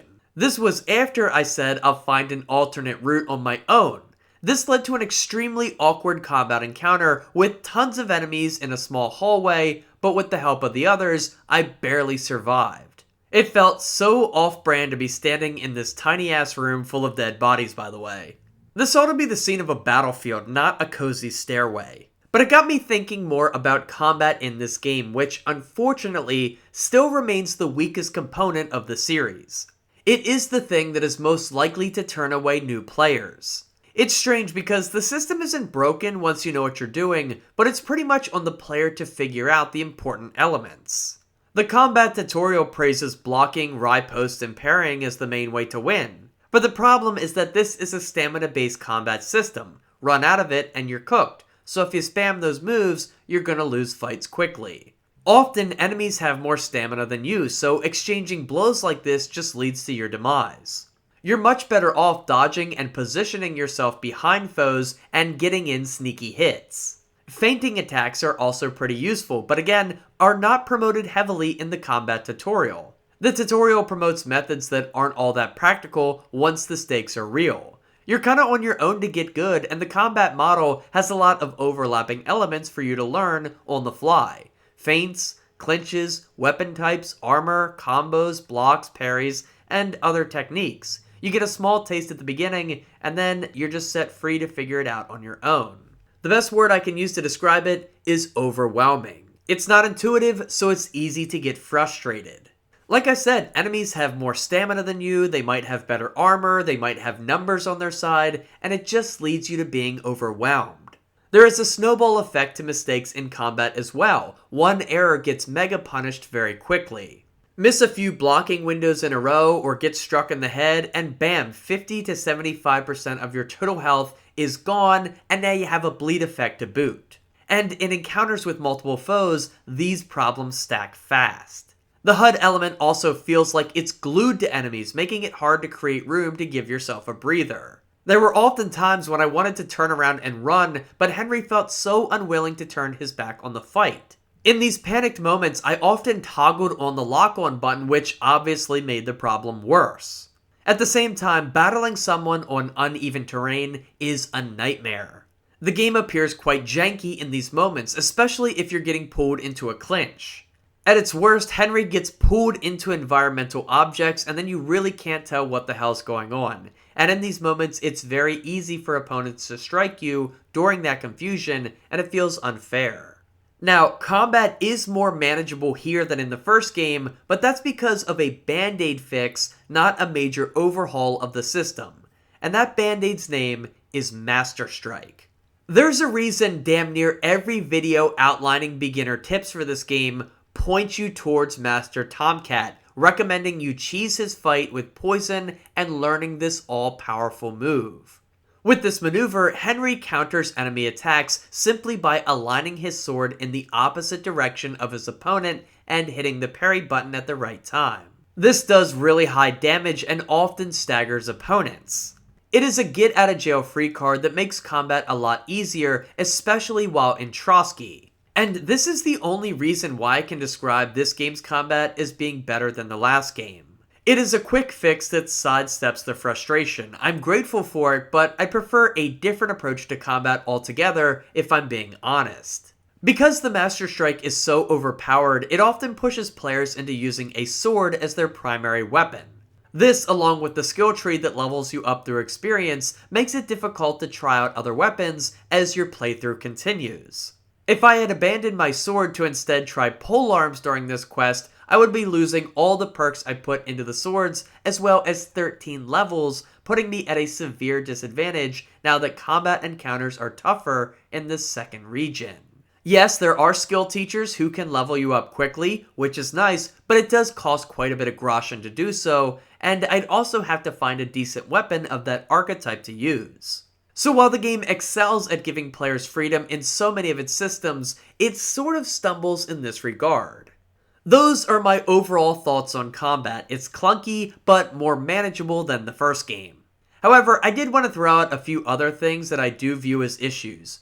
First of all, a problem I mentioned earlier but bears repeating, I cannot stand how often the game will end a cutscene and immediately start a fight sequence, and you're just screwed because you can't change your armor.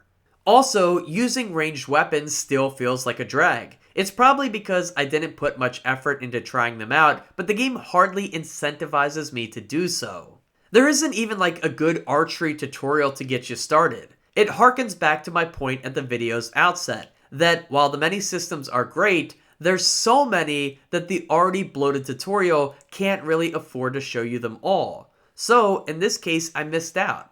Finally, stealth feels a little too powerful. Sneaking up on guards and getting the kill is a bit too easy. There were a few times where I managed to get by enemies without being detected, and I'm not really sure how they didn't see me.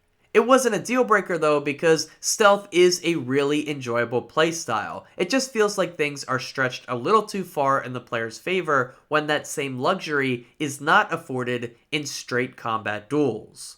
So overall, without diving into it too deeply, at surface level, combat feels like an improvement in KCD2. Again, not because of major overhauls, but through making it simpler to cheese your foes. When a fight broke out, I didn't groan like I did in the first game. I knew I could get past it, but I didn't feel like I was having much fun doing so. Fights were more enjoyable because of their circumstances and the situations I was in, not because of the mechanics themselves. One-on-one fights are still the combat system at its best, and many problems still exist, but it is better here. But the best thing I can say about combat is that it's not the game's connective tissue like it is in so many other games. It's not the cartilage holding the whole game together, upon which every other system revolves around. It is just another system existing amongst dozens of others.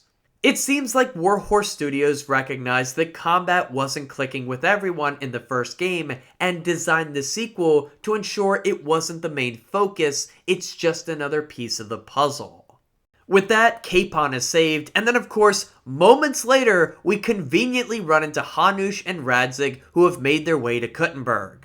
This moment feels unbelievably contrived to me, like, damn fellas, you couldn't have shown up yesterday? I really could have used your help assaulting the massive fortress.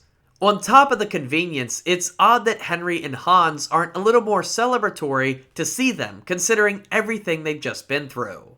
Radzig hears our story and then says, sorry Henry, no time for rest, you need to go eavesdrop on that council meeting that von Berghoff is at. It's crazy, like, you can't even let this man rest for one day, meanwhile Capon is taken away to relax. So between this convenience and the weird staircase fight and getting lost looking for the entrance, all of that made taking French leave my least enjoyed quest so far. The next few quests are strung together and dive deeper and deeper into the political theater. Many of the characters we've met so far make a comeback, but to be honest, without ample time to get to know many of them, it can be difficult to keep track of who's who.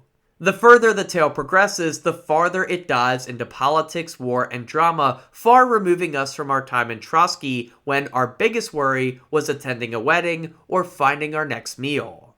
It's admirable that Warhorse was able to take real people from human history and use it as the literal backdrop for their game, inserting Henry into this world as a way for the player to experience this part of history. However, I can see why some people feel like the game gets worse the farther you get into it, at least when it comes to the main story. If you're not interested in the setting, it can be pretty hard to keep up with what's happening because the characters are good, but they're not really developed that much. Essentially, we're experiencing a war in Bohemia derived from a family feud between brothers Sigismund and Wenceslas. Wenceslas is the rightful king, but he's also a drunk and doesn't bring any order to the kingdom. Meanwhile, his brother Sigismund is strong, determined, but rules with an iron fist, conquering the land and gaining support by killing those opposed. Henry and all of our allies support Wenceslas as the rightful king, and ultimately, this part of the story is about getting as many supporters gathered as we can. We'll need nobles, we'll need their money, and we'll need their men, as well as commoners to come together to drive Sigismund out. This set of quests kick off with Henry entering into the council meeting hinted at during the previous mission. We're finally introduced to Sigismund himself, and his authoritarian disposition comes through immediately. As we pour wine for nobles, we learn that he plans to overthrow Kuttenberg by force. He informs the nobles that they now answer to him and his general Markfart. He continues to seek out dissenters in the city by plotting a complete ravaging of the Jewish quarter to uncover more information. Henry also learns that von Berghoff and a small army have marched on Raborsch, the location where Capon, Žižka, and our other allies are convening to form a plan to do away with Sigismund. From there, our perspective shifts once again to Godwin, who's used as a proxy for Henry multiple times throughout the game. To be blunt, I don't like these sections. I'm role-playing as Henry. That's who I am in the game. I've explored with him, I got stronger with him, I met others with him, and I made great memories with him. I don't want to play as Godwin, especially when it involves schmoozing and boozing with a bunch of NPCs who are little more than just names to me. This section is used to convey information to the player, but having to adjust how I roleplay to account for being Godwin just isn't worth it. I get the developers struggle. They need Henry to gather information so that it can be relayed to the nobles in an organic way, but they also have to explain how the nobles came together to agree on a plan. Henry can't be in two places at once, and so we get this compromise, and I'm just not a fan of it. The first time it happened, there was a little bit of novelty, but even by the second endeavor, it's overstayed its welcome for me personally. Eventually, though, Henry is dismissed from Sigismund's meeting and immediately sets out for Raborsch. He's of course a bit late and shows up as the massacre is winding down. Von Berghoff has captured many nobles and killed others before escaping. There's no time for grieving though, as Henry informs them of Sigismund's plan, and from there, a ragtag group departs for Kuttenberg to save the Jewish quarter. Arriving in the city brings destruction. The raid has already begun, and the player is forced into a few combat encounters. Smartly, when the player is solo, stealth is presented as an option, and the guards are in light armor. And then, when the player has help, the enemies are decked out in armor, which helps even the odds. Master Strike once again carries the day, and we manage to get most of the people out of the city. Following this, Henry gets to have a conversation with Sarah, the former lover of his adoptive father Martin. In a way, it means that Samuel is like a brother to Henry, although they share no blood relationship. It's an interesting moment that creates parallels with Godwin and his brother Christopher, and will be touched on later in the game. From here, Žižka and the crew formulate a new plan, to attack von Berghoff at Malashov. But their small force won't be enough, so Henry is tasked with infiltrating Sigismund's camp, gaining their trust, and traveling alongside of them as they move the cannon. The same cannon that was used at Nabokov. It kicks off another lengthy quest called Into the Lion's Den. Reflecting on it now, and some of KCD2's best main quests come when you're put in situations that aren't necessarily plot-driven. Taking French Leave and Exodus are fine missions, but it's these others that put you into random situations that seem to be the best to me. In this one, we first have to establish ourselves in the camp, meeting with the head honchos and helping them out to gain their trust. However, once we're in, the game turns to murder mystery once more. It's not the only time the game does this, but each of them managed to grip me. Sneaking around, interviewing people, gathering evidence, and finally deducing who the true killer is was a lot of fun. When the game goes away from the high-stakes, action-packed moments of the main plotline, you get these sort of quests that give you time to breathe and just exist within the world. Here, you don't have to perform mental gymnastics to remember who people like Jobst and others are. Instead, the characters exist organically within the structure of the quest, playing active roles in the events that unfold. Honestly, after so much tense action and heavy dialogue over the previous 3 missions, this one was a really nice palate cleanser. Of course, the next main mission, Dancing with the Devil, got me to reconsider everything, because maybe I do really like these plot-driven main story missions. There's something about being at the Devil's Den and seeing everyone you've gathered up all convening here that just feels special. You have folks from all walks of life: Hans Capon, Zizka, Kubienka, the Dry Devil, Brabant, Samuel, and Catherine all convening here. None of them seem like they belong in the same room, yet here they are. It does a great job of showing how people from all over the countryside are banding together in support of their rightful king. While listening to Zizka's plan, I felt a sense of community, as if Henry had found a family all of his own, as ragtag as they were. And so who better to ride into battle with than them? Capturing von Berghoff was one of my favorite action sequences in the entire game. It challenged me in ways I didn't expect, such as the Dry Devil's plan to torch the village and kill the innocent people, all as a distraction so that we could get the job done. I ended up going along with that plot once again. Guess I didn't really learn too much from my time in Semine, but yeah. I genuinely felt bad afterwards once again. Man, I really need to start learning from my mistakes. I mean, it wasn't these people's fault that the settlement was occupied. It just kind of happened to them, and now here they were being killed for it. I felt awful, and that emotional reaction told me that I was really invested in this game. But after that, the fireworks were set off. The attack on Malashov Fortress was awesome. Just a few hours before, I had been here struggling to save Capon, redoing fight after fight, just trying to complete the task at hand. The castle had felt impenetrable, but now here we were, bombarding it with artillery and taking out all the guards. This full-out assault feels so genuine to the setting too. So often action games want to have big spectacle moments, and this is certainly one of them, but it's subdued. There aren't blistering explosions, loud sounds, or other Hollywood effects. No, it's just the sound of steel clashing with steel, and grunting and just trying to survive with each swing of my sword. It felt unique, and it felt true to the setting, and I just really enjoyed taking part in it. The next mission, Orators, is all about setting up the final sequence of the story. Realizing that Sigismund's army is only getting paid because of his access to silver, the gang plots a way to cut off his supply by robbing the Italian court. It's the location where the silver is being kept.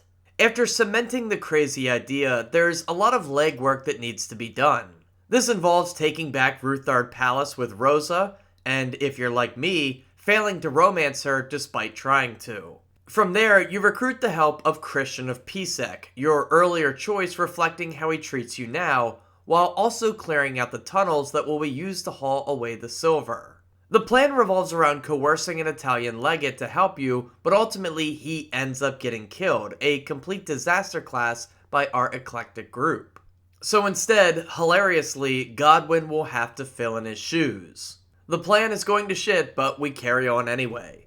The Italian job is the next mission, and is where all the prep work we just did pays off. I've done some hating on the Godwin section so far, but having control of him as he roleplays as a clergyman was a lot more interesting. There's still exposition dumps in this mission, but they aren't as heavy. This, paired up with having to keep the facade going, made for an interesting development, especially because it takes a little bit more mechanical depth. Godwin can only keep up his Latin while he's drunk, but not too drunk. Managing his wine indulgences while bantering with guests was more engaging than hearing the boring jargon of aristocrats. However, I didn't like that the game included dialogue options that directly led to a game over. When role-playing, ideally a player should be able to pursue the usual methods that have worked for the rest of the game, whether it be combat, speech checks, or stealth. Here, if you choose to side with either of the church factions too early, then you automatically fail the mission. Luckily, at this point I was nearly 100 hours into the game, and it was the only time KCD2 failed a quest instantly because I didn't make the quote-unquote right choice. Still, it did temporarily shatter the immersion because the game is usually so adept at rolling with the punches no matter what the player does. After this dialogue-intensive section, the game does what it does best, pivots to a different mode of play. In this case, you go from dialogue to stealth and combat. Henry, Hans, Brabant, and Adder neutralize the guards, find the silver, and begin the process of stealing it by moving it through the underground tunnels.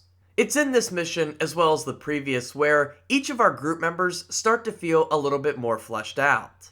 The game certainly went with quantity over quality with its characters, but it does end up working out pretty well. Thus far, none of the characters have been super deep, but they all come from such unique backgrounds that seeing how their personalities clash has made for quite the spectacle. It shines brightest in this mission when Adder, the only member of the gang who can't speak English, ends up getting distracted by a wench.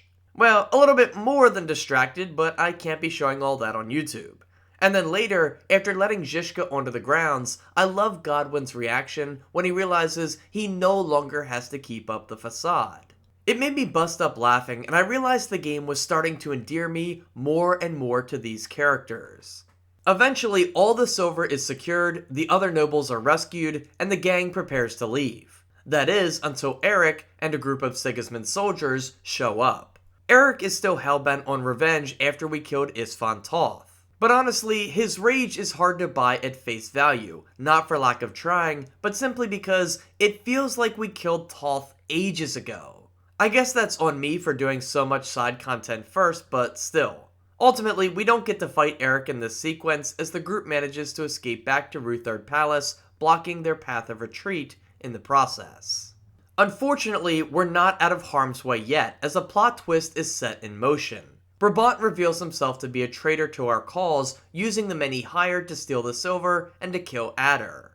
The game spends a lot of time with the dying Adder, and I don't really feel it lands too well. Again, it's quantity over quality with the characters. Adder was cool, but his death didn't really carry any emotional weight. Anyway, Brabant doesn't manage to get away with all the treasure, but he does escape. From there, the group rides off for Suckdahl, with Eric hot on their heels. It's a bit bizarre because Eric's soldiers pick off the members of our gang at a pretty good success rate, including hitting Kubianka and Musa of Mali. Zizka even says how he's not sure if they'll make it back to Suckdahl, but then it fades to black and we're just there. We made it just fine. I guess Eric must have retreated, but it's hard to see why.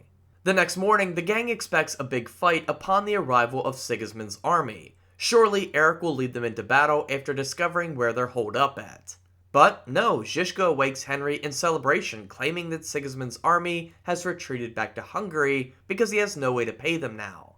It seems like we've won the struggle, but that would be too anticlimactic. I knew we weren't out of harm's way yet, so I continued on to the next job. The next handful of missions all centered on a common theme: siege warfare. During the victorious celebration, von Berghoff escapes, joins up with Markvart, and with an army of Praggers, lays siege to Suckdahl Castle, trapping everyone inside. There's many interesting moments that come from this time, like learning about Catherine's background, gaining command over your own regiment of troops, bonding with Hans and others, and even choosing to fight Eric or deny his request for an honorable fight. I tried to fight him, but damn, he was too tough for me. Anyway, all of these moments are interesting story beats, fleshing out the characters, but what really impressed me was simply the setting itself. In the first game, you lay siege to Talmberg Castle on the opposite side. Here in the sequel, the roles are reversed, and Warhorse did an incredible job of portraying this scenario. So often in games, you're the aggressor, the enforcer of violence, and if you aren't, you're at least on equal footing with the competition, able to fight back. Siege warfare is so different from that, as you're powerless to strike back against the enemy in any major way. Meanwhile, as more time passes, supplies and morale dwindle until you become too weak to fight back against an onslaught. KCD2's portrayal of this felt so unique to me, putting me in a new position, powerless but without any immediate danger. You're under siege for a good 4 quests in a row. And the mechanics are used to convey how withered you and your crew become, hunger especially. At first you receive normal rations, but with each quest, hunger sets in more and more, everyone is wiped out, and even Henry starts getting blurry vision. Then, when enemies attack the fortress, your endurance is lessened, making it harder to hold off their advances. Bodies are everywhere, hope that Yops will show up with an army begins to fade, and there's in-house disputes between Peter and Zizka. How Dry Devil even tries to kill and eat your dog out of starvation. Wild shit is happening all the time and you are trapped like a lab rat. Not to mention the weather constantly gets worse, dampening the morale even further. It's a brilliant bit of set dressing. True, genuine, tangible desperation is setting in, and the mechanics and atmosphere convey that so wonderfully. It's just not a situation games put you in, and I love the confidence the studio displayed by not wrapping this up too quickly and giving us a genuine experience. Unfortunately, I found the next quest to be the game's weakest. It's called Reckoning. In it, Henry and Sam sneak out of the castle and enter the occupied village in search of horses. Their goal is to ride off, find the other lords, and urge them to return quickly to Suckdall with an army to liberate the gang. It's a noble effort and Henry eventually succeeds, but it genuinely feels like the game cheats during this mission. There are a ridiculous number of guards in the village, which is fine.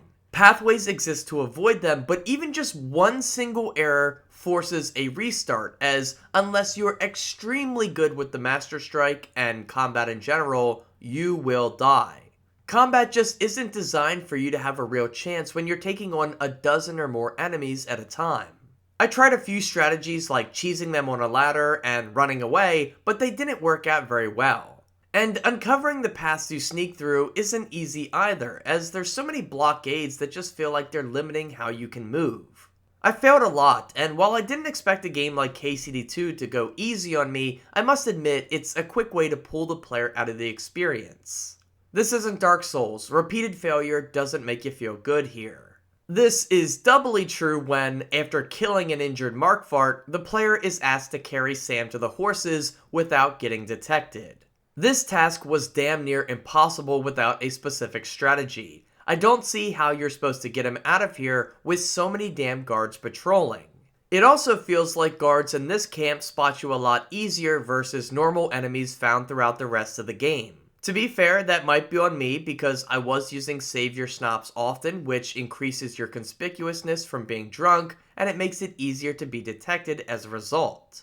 That's the mechanics working as designed, but in a level that encourages save scumming every few minutes as you progress successfully, it's a really harsh penalty.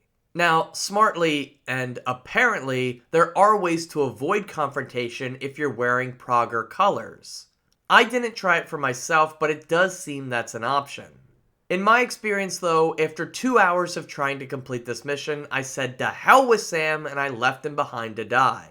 I don't feel like my version of Henry wanted to do that. I kind of viewed it as saving Sam was a redemption for all the poor choices I had made earlier, but upon reflection, I really hadn't been the most merciful guy anyway, so maybe it kind of worked out, but yeah, I did feel a little bad at first, but I got over it because I just got too frustrated. From there, we play through the game's opening sequence a second time, controlling Godwin and holding on against the final attack. Here we are 100 hours later, and I'm still not sure why this was included in the game's opening minutes. At least it's better here with more context for who the characters are. But finally, after all hope is seemingly lost, Henry, Radzig, Hanush, and Jobst return just in time and rejoin the crew for a final battle. The fight to take control of the castle is pretty one-sided. Henry and forces obliterate the Progers and send them packing, freeing those trapped inside and ending the siege just as all hope was seemingly lost. The player even gets a new armor set, which helps make short work of the resistance. It's sort of anticlimactic, but I guess it makes sense. I was expecting Sigismund von Berghoff or someone to show up, but I guess that wouldn't have been accurate to the history itself. Henry having some final fight with one of them just wouldn't have worked because it wouldn't have been historically accurate. Hell, the only reason we're permitted to kill Markfart is because it sort of aligns with the history already. He died during the siege anyway, so altering it a bit so that Henry can have a role in it doesn't disrespect what truly happened. Anyway, after the battle is over, we're treated to a few cutscenes. One alludes to a possible storyline for KCD3, with Hans Capon's arranged marriage and how we're tasked with making sure that he doesn't skip town to avoid it. We also learn that because we didn't rescue Sam, he was hung by the Progers. It is a sad moment, and Henry is genuinely shook up by it. Following this, there's cutscenes where Henry's parents speak about the player's actions during the game. For some reason, at this time, I felt that I had kept Henry as an overall good guy, but they berated me nonetheless for letting innocent people die, getting revenge on their killers, and stealing from the poor.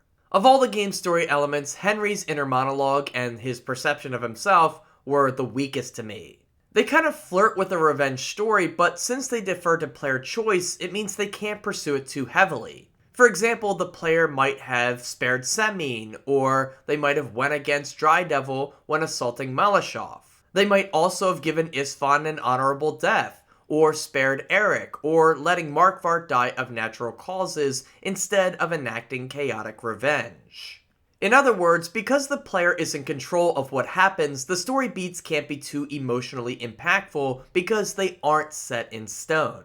Instead, the game simply comments on the player's choices, which really is a perfect fit for an RPG. I just didn't find myself caring all that much what Martin thought of Henry, since I hadn't experienced this character's death in years, and the game's intro did very little to remind me of it and make me care once again.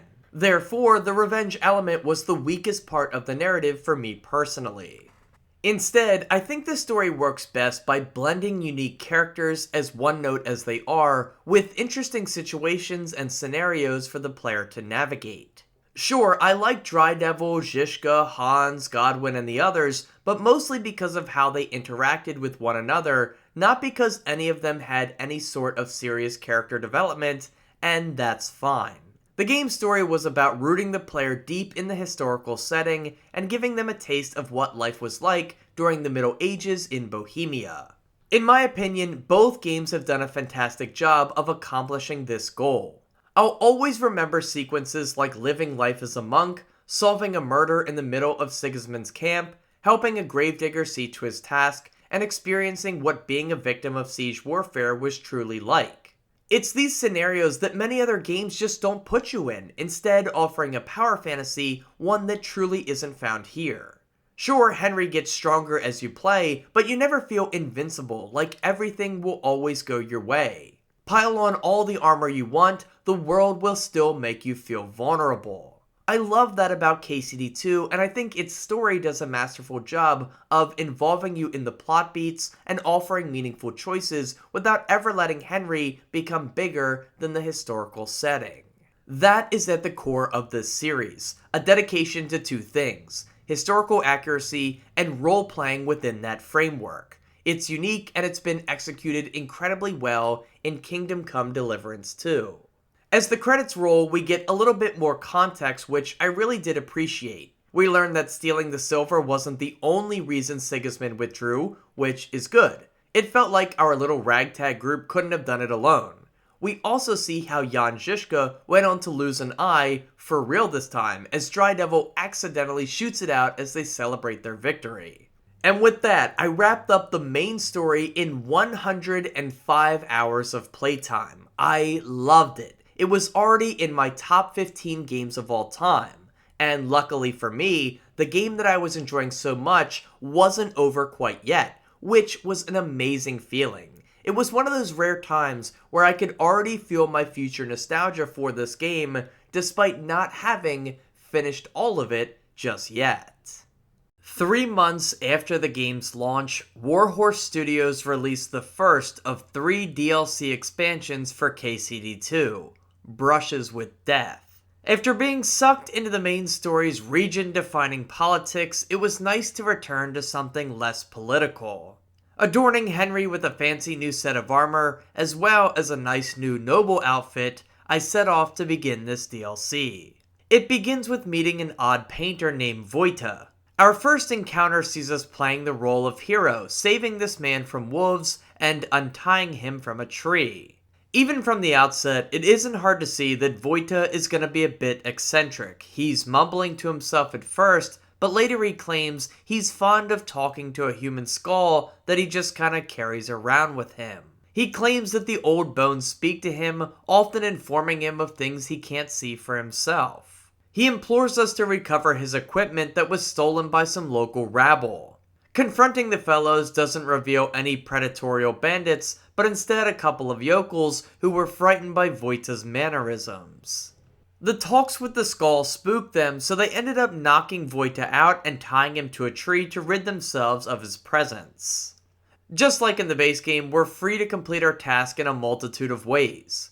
We can recover the objects by winning them back in dice and archery, or knocking the boys out and taking it, or just stealing them outright in the dead of night.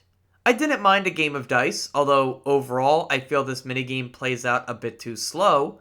However, I was ass with a crossbow. I spent very little time using ranged weapons, and so I opted to turn to a different hobby of Henry's, fisticuffs.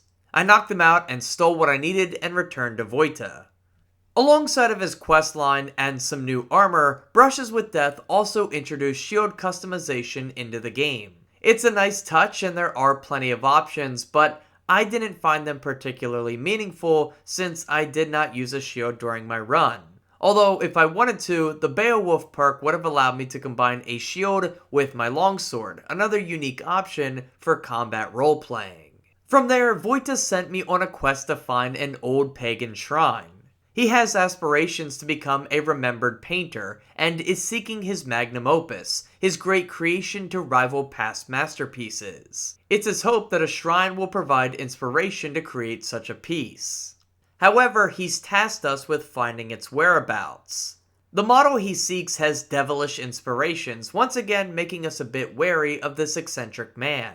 This second quest then sees us rekindling the memories of an old widow. She knows about the shrine, but her memory has become fuzzy over the years. Henry plays the role of her former lover, picking her flowers, repairing her favorite dress, and speaking in poetry to her, hoping to jog her memory. It ends up working, kinda, as she points us towards 3 different possible locations. As Henry spoke to her in poems, I couldn't help but to smile, overjoyed to be back in these weird little side quests where the stakes weren't so damn high. Even after discovering the correct location, Voita seems a bit miffed. He doesn't create the masterpiece he was hoping for, and he seems perturbed. Everyone we've spoken to so far has warned us that Voita seems odd, like someone we shouldn't associate with. That, along with his fascination with the devil-horned idol, raises red flags in the player's mind. Should we really be trusting this man? During the long trek back to Trotsky Castle, I thought more about how easy it was for me to pass the speech checks while interacting with the old widow. Dialogue plays a massive role in KCD2. I'd go so far as to say that it is the connective tissue that defines every player's experience. Other elements of Henry's character like drinking, combat preferences, craftsmanship, and more are defined by how the player chooses to interact with them. For example, if you use pole arms, that stat will increase, but neglecting heavy weapons will see that stat stay low. Or how about alcohol? If you choose to abstain from it, your drinking stat won't budge. However, that really isn't the case when it comes to dialogue. If you want to do anything quest related in the game, Henry is going to become a pretty good orator whether you like it or not. He won't always pass speech checks on specific topics, especially if the related stat is too low, but speech itself is always going to rise. I think Warhorse did their best to curtail this problem as much as possible. Speech boosts can be avoided if you don't engage with optional dialogue, fail a bunch of speech checks, and never haggle with traders. However, even avoiding these as much as possible is still going to result in Henry having a decent speech ability by game's end, simply because the game's content delivery system is primarily done through dialogue. It's a natural end product of the system's design, and I don't think that's a bad thing. I guess I just find myself wondering what it would be like to roleplay Henry as a complete moron, a total fool when he opens his mouth. But with how things are now, that really isn't an option. The closest you could get is staying in rags so that everyone in the towns and all the quest givers treat you like crap. Either way, it's not a big deal, it's just me recognizing that while pretty much every other stat can be leveled at the player's discretion, speech increases are unavoidable simply through playing the game. Despite that, I'm really glad that dialogue plays such a prominent role in KCD2. It gives the player so many more options to learn about characters, situations, stories, and more, while speech checks themselves often give a little weight to dialogue. I do wish the speech checks were a bit harder though. As soon as I reached Kuttenberg, I was passing every single speech check with very few failed ones. I acted with impunity, stealing from people and committing crimes to shortcut quest objectives because I knew I could simply talk my way out of it with the guards. This RPG could have contained a few more consequences for the player's action if speech checks were harder to pass. Even so, making dialogue the connective tissue of the game instead of combat was the right choice. Like I said earlier, combat remains too janky for it to be the primary thing you do in the game.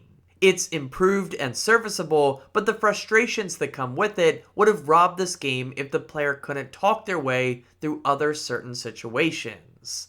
More than anything, I found myself loving this world. I was immersed in it and I wanted to be a part of it. So being able to glean a lot of information from all the NPCs through so many dialogue options was appreciated. Not to mention, there's tons of ways for Henry to be roleplayed in terms of his personality through those dialogue choices. Be kind, be mean, present as a noble, present as a bum, present as a knight or a brute or whatever have you.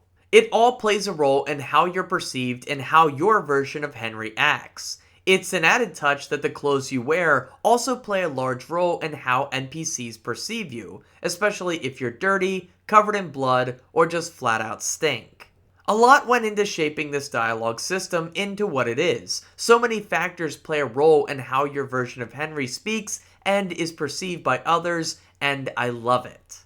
Meaty dialogue choices and options are one of my favorite things about RPGs, especially in game worlds that I love learning about, and KCD2 did not disappoint. Returning to Vojta kicked off the next piece of this adventure, finding a basilisk egg. Despite the interesting premise, it's a simple mission where we get a toad to brood with an egg so that Vojta can use the yolk in his paintings. It's another shade of witchcraft and black magic that has appeared in this DLC already. Nothing serious at this point, but Vojta continues to be fishy. That continues in the next quest where he tells you he's hearing voices, commanding him to kill someone he used to know. Apparently this guy, Burkhard, wronged Vojta some time ago, and many others. Vojta hasn't known peace since and admits that he's used some black magic to try to rid himself of those voices. Perhaps there's something going on with him that medicine of the time simply can't diagnose, like schizophrenia. Naturally, you take on the task of killing the bandit for yourself, and afterwards, Vojta remains very guarded before departing to Kuttenberg. After a few ho-hum missions, the next one ramps things up with another crazy but awesome scenario. Vojta has a shop in Kuttenberg, and while visiting him, he informs you of his big break. The local monastery has recruited him to paint for them. But right as you're about to celebrate, one of his former friends, Bellissimo, shows up and informs you that he's stolen the work from Vojta. In other words, he's taken Vojta's job. What follows is an epic scare tactic to force the other painter out of town. You begin by gathering dirt on him, learning that he's a boozer and often gets thrown out of the bathhouses.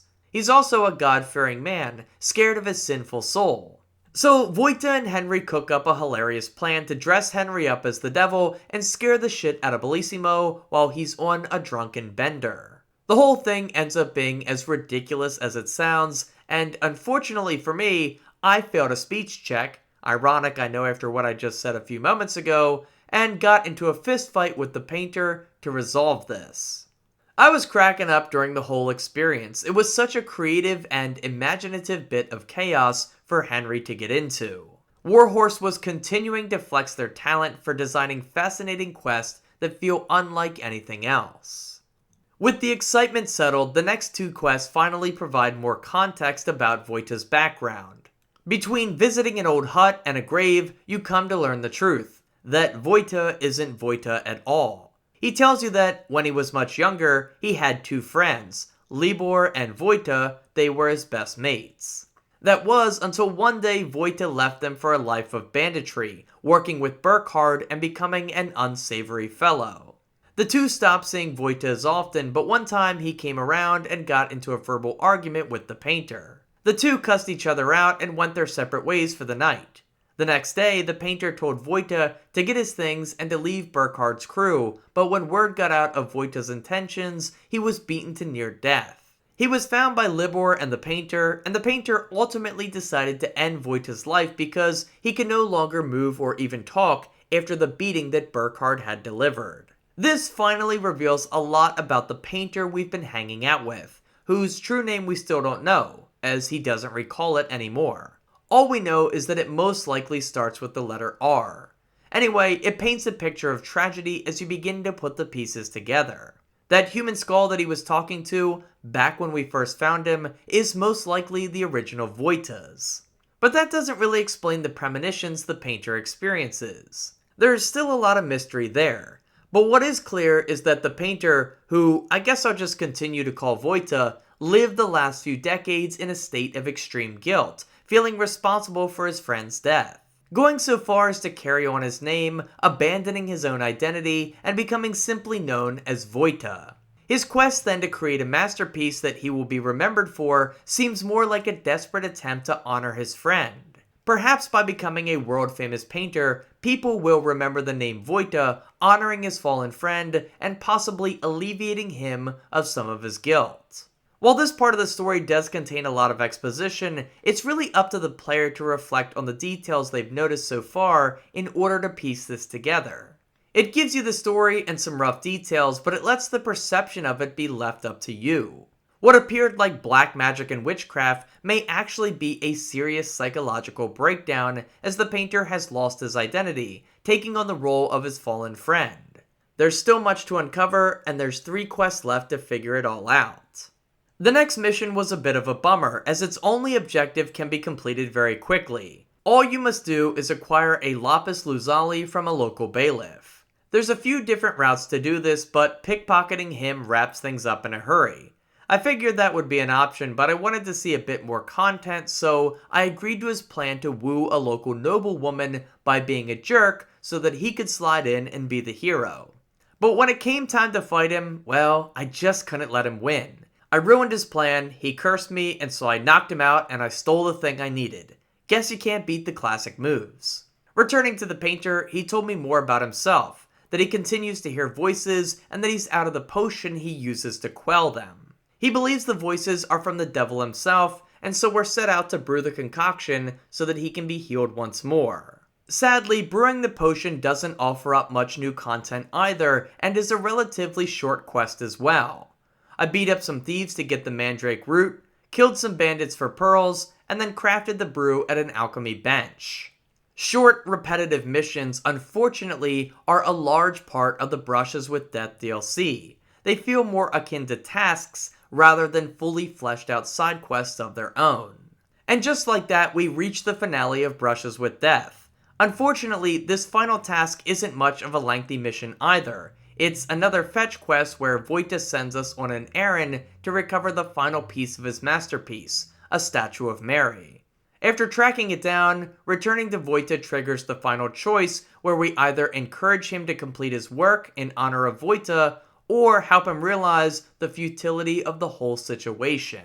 Previous dialogue choices and actions don't even play a role in what ending you get, as you're free to pick whichever one you agree with more in this one singular moment, which is a bit weird for a game that often keeps track of all the player's decisions. I ultimately persuaded Wojta to burn it all because it was clear this work was a byproduct of his previous trauma. This seemed to be the good ending because afterwards he comments on how the voices have now stopped. Either way, the ending is a letdown as it lacks a final big quest that would give it some weight. Perhaps we could go to the monastery with Wojta and have to convince him what to do on our way there, leading to some epic confrontation with the monks. Or maybe some option to steal the cursed skull away from Wojta, which seems to be the source of his nightmares. Ultimately, the ending we get isn't very memorable and does leave a lot of questions unanswered, such as how did Wojta see all those premonitions and what was his real name? The most reasonable summation of Wojta's behavior is that he's paranoid or schizophrenic or suffering from PTSD, and because this is a time period piece, they don't have any other explanation other than devil magic and witchcraft. Henry's simple actions to help him out and talk with him, even if you are rude, seem to cure the painter of his mental anguish. It suggests that mental illness can be solved simply through the power of friendship alone, instead of through proper care and treatment, which isn't a great message. I don't know, the ending was a letdown. Had it been better, I'd be more inclined to give this DLC a bigger pass. In the end, I don't regret purchasing it. It was only $6 and it did add an additional 5 hours of content. I just wish this story was meatier and a little more focused with a specific ending in mind. The main game contains very little instances of character depth, moments where NPCs have changes of heart, learn from their past mistakes, or grow in some way. This DLC, with its focus on Vojta, tries to tell a story like that, but ultimately fumbles on the execution.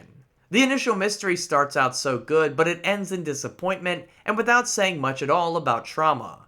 Meanwhile, I really enjoyed the first mission or two, alongside of the devil sequence in the middle, but the rest of the quests felt underbaked and too afraid to go big and bold. They felt like tasks, the smaller version of side quests found throughout the base game, instead of dedicated missions. If you're desperate for more KCD2, then it's a decent little treat, but by no means an excellent DLC. Here's hoping the next two fare better.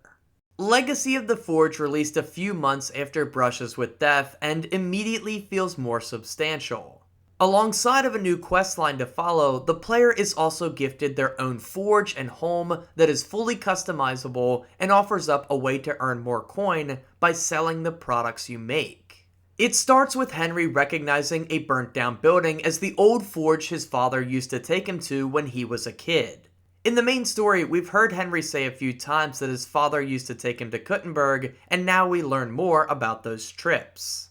Or rather, I should say, we learn more about Martin himself. As we approach, we talk to the old woman, Magdalena, living next door, who shares the forge's history, telling us about the husband she had who ran it, and his unfortunate passing. Henry, as excited as I've ever seen him, relishes the opportunity to take on the old forge and restore it to its proper glory. From there, we're sent to join the local blacksmithing guild as we can't conduct business without first becoming a member. This involves passing a verbal exam and a blacksmithing trial, which feels cool to be a part of. I mentioned much earlier in this video how the world design of KCD2 allows you to roleplay even outside of quest objectives. You know, going out and hunting and selling the meat to roleplay as a game warden or a huntsman, things like that. Well, this DLC seems focused on adding a bit of structure around that form of role-playing, although it is limited to blacksmithing.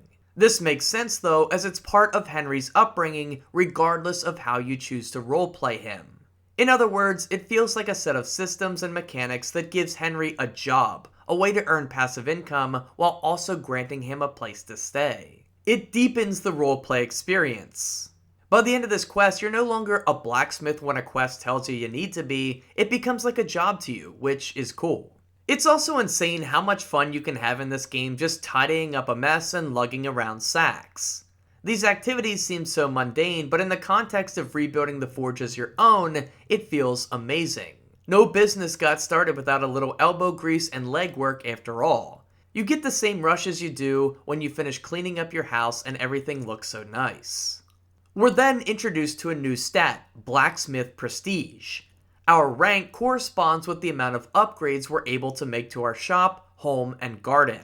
This includes things like new bedding, decorations, fixtures in the garden, and more. Completing daily requests for locals increases our prestige rank and in turn unlocks new equipment for us to customize the house with, which is nice. There's even hints that we're able to recruit other NPCs to help us, and Magdalena volunteers to oversee the place while we're gone. In fact, she gives us our first job, to forge a new axe for her.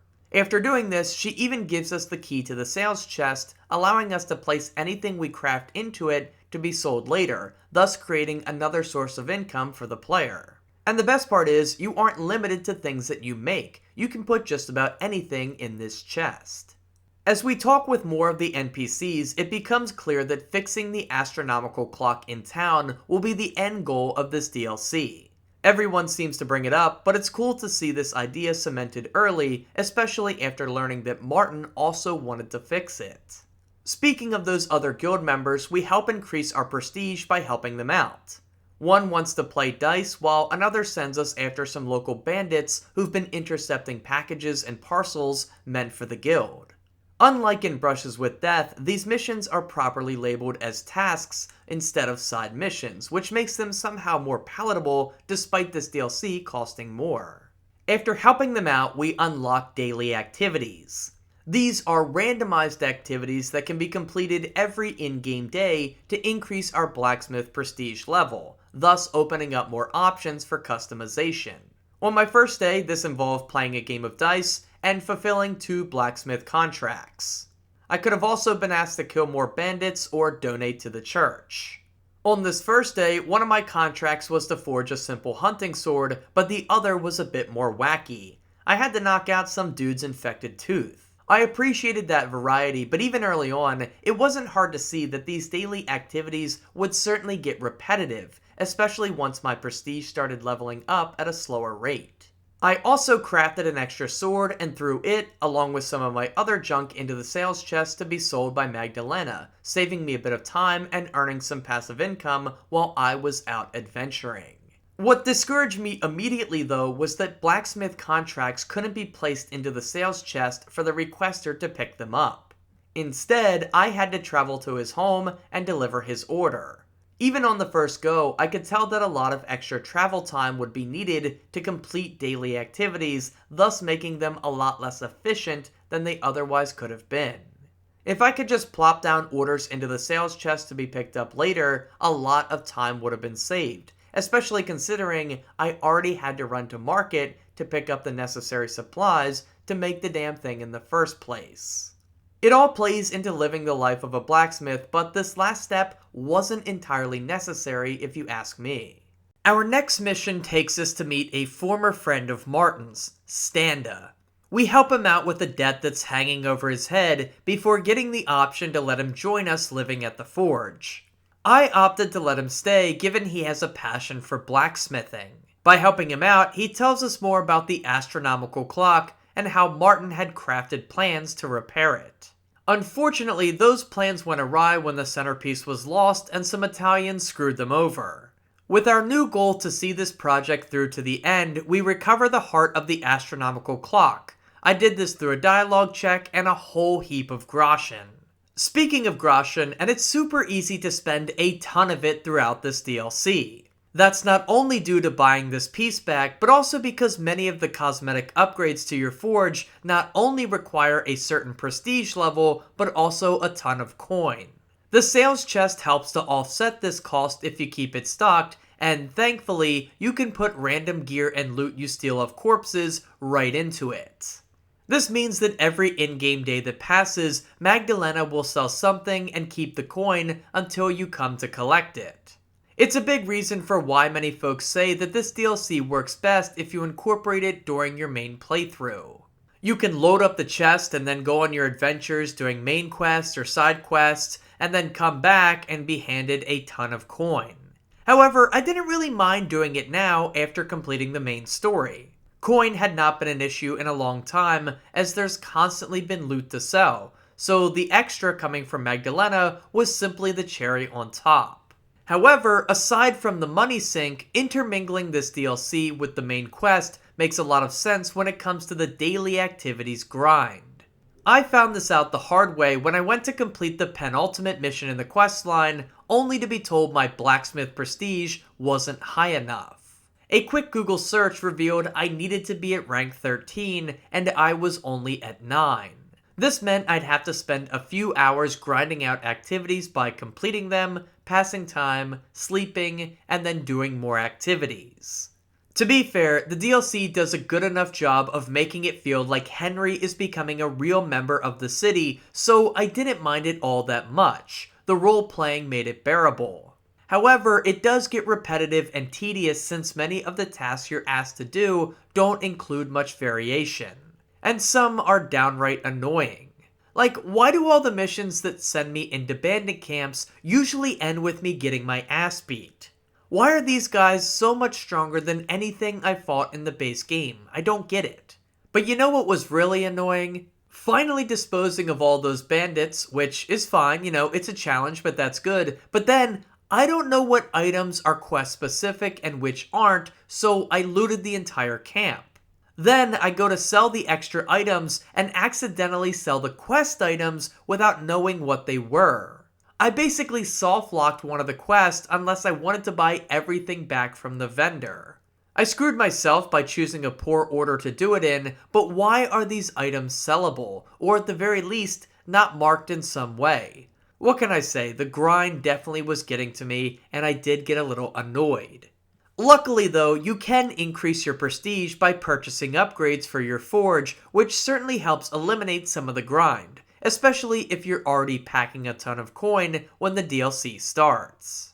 It's weird though that the act of purchasing items themselves doesn't help, but instead buying specific items that grant percentage boost to the amount of XP received when accruing blacksmith prestige points. After grinding out a few more daily activities, as well as completing some more structured content, I reached rank 13 and was able to continue onward with the overall quest line. Talking to the bailiff, he granted me permission to start working on repairing the clock. This meant gathering a few more parts and people. First up, I recruited one of the Italians who had been part of the botched attempt years ago, named Fabrizio. Then I had a new set of weights made to be used in the clock's design after rescuing the molder. And finally, I recruited a mechanic named Wolf to put the parts together within the clock itself. Wolf is an interesting character. He's a bum when you meet him, a local town drunk. It's a little rushed, but overnight you get him back on his feet and rekindle his passion for work. This includes getting him a bath and dressing up. While I was in the baths with him, I noticed one of the background NPCs was kind of floating in the air. Funny enough, I can't really show it to you though because one of the bath maidens was, well, exposed, and I can't risk showing that on YouTube. But it got me thinking more about this game's jank, of which there are some examples, like repeated voice lines and voice actors, or characters always on the stairs when you're trying to climb them, or pop-in textures, or NPCs just behaving in funny ways. Warhorse Studios clearly put a lot of work into designing the game world, developing dozens of systems, improving mechanics, and more, but you can't really call this the most polished game of all time. But honestly, I think it's one of those instances where you just don't mind the jank. In fact, it adds a little extra charm to the experience. I think it's one of a few factors for why I've seen others say that Warhorse is becoming the new Bethesda, the gold standard of RPG makers. Anyway, just like with Brushes with Death, the ending of this DLC is anticlimactic. It takes Wolf and Fabrizio a few in-game days to finish the schematics, 5 in my case.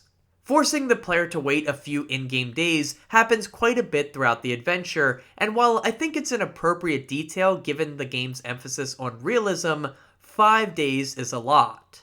To be fair, I've seen reports that this process can happen faster depending on dialogue choices and how you dress Wolf up, but even including 5 as a possibility seems excessive. I could spend those 5 in-game days completing daily activities, but like I just said, they were repetitive and dull when overexposed. So instead, I just alternated between waiting and resting until enough time had passed. There's nothing interesting about this mechanically or narratively to justify the inclusion of a 5-day timer. And then, to make matters worse, the ending sees very little input from the player. In a DLC focused on crafting, Henry only has to forge one single item to make their dreams come true. For the life of me, Henry's main role in this DLC isn't blacksmith, it's organizer. I really feel the player should have had to forge between 3 to 5 pieces of equipment before the clock could be fixed. As it is now, it feels like Henry is barely involved, especially as Wolf is the only one getting down and dirty to fix the damn clock. And it all concludes with a cutscene where they unsuccessfully try to bait the player into thinking Wolf has broken the clock further, only to see that he's actually fixed it. I found it a bit cliche.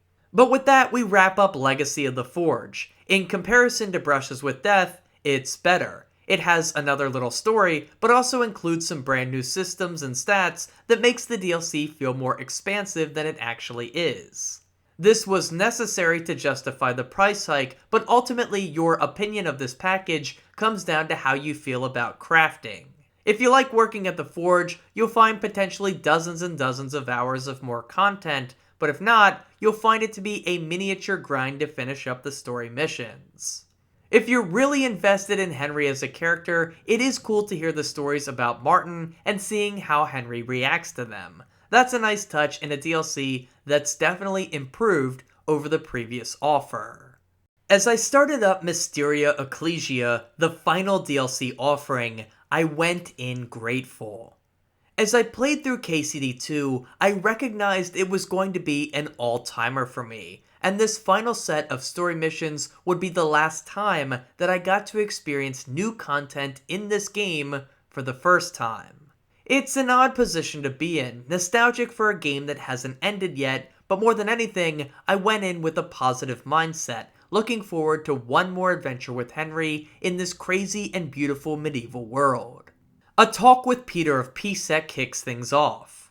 He implores Henry to act as an escort for the royal physician named Albic as he travels to Sedlitz Monastery to bargain for time to treat the imprisoned King Wenceslas. This has complications though, as the monastery's abbot, Jan, has sided with Sigismund. Neatly enough, the opening quest does a great job of referencing your progress in the main story. In my case, they talked about how Sigismund had already departed, but how his influence still remained. Anyway, after proving ourselves capable of such a job, we travel to the monastery, locking ourselves within its walls until the DLC's completion.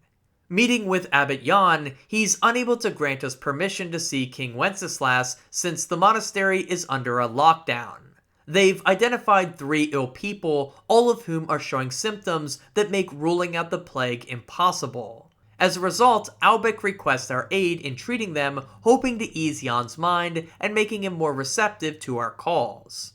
The player is trapped in this DLC until it's completed, and this being a new zone, it was kind of the game to offer a tour of the monastery grounds. I found it extremely helpful in familiarizing myself with the area that I'd be spending the next few hours in. From there, we begin helping the sick, identifying 3 patients suffering from the illness. As the doctors work to cure them, Henry is sent to investigate, attempting to uncover where all 3 of them came into close contact. At a few points throughout this DLC, the player will be offered a few optional quests. The first is helping a girl named Maddie to overcome her illness. This is a great little mission for the player to stumble into. It's like a red herring of sorts. You think she's going to be the next victim of the sickness, but upon helping her, you find her symptoms are different and even manage to cure her. It makes you feel pretty good, although later you find out she actually is a victim of the same mysterious illness. She just happens to get sick twice. It's a gut punch following up your good deed. Anyway, our main task at this point is gathering information. This leads the player on a nice little mini mystery, uncovering how 3 people who seemingly wouldn't have come in much contact with each other, given the rules of the monastery, shared time together. This involves a lot of dialogue with NPCs, using tactics like persuasion and coercion to get information out of them.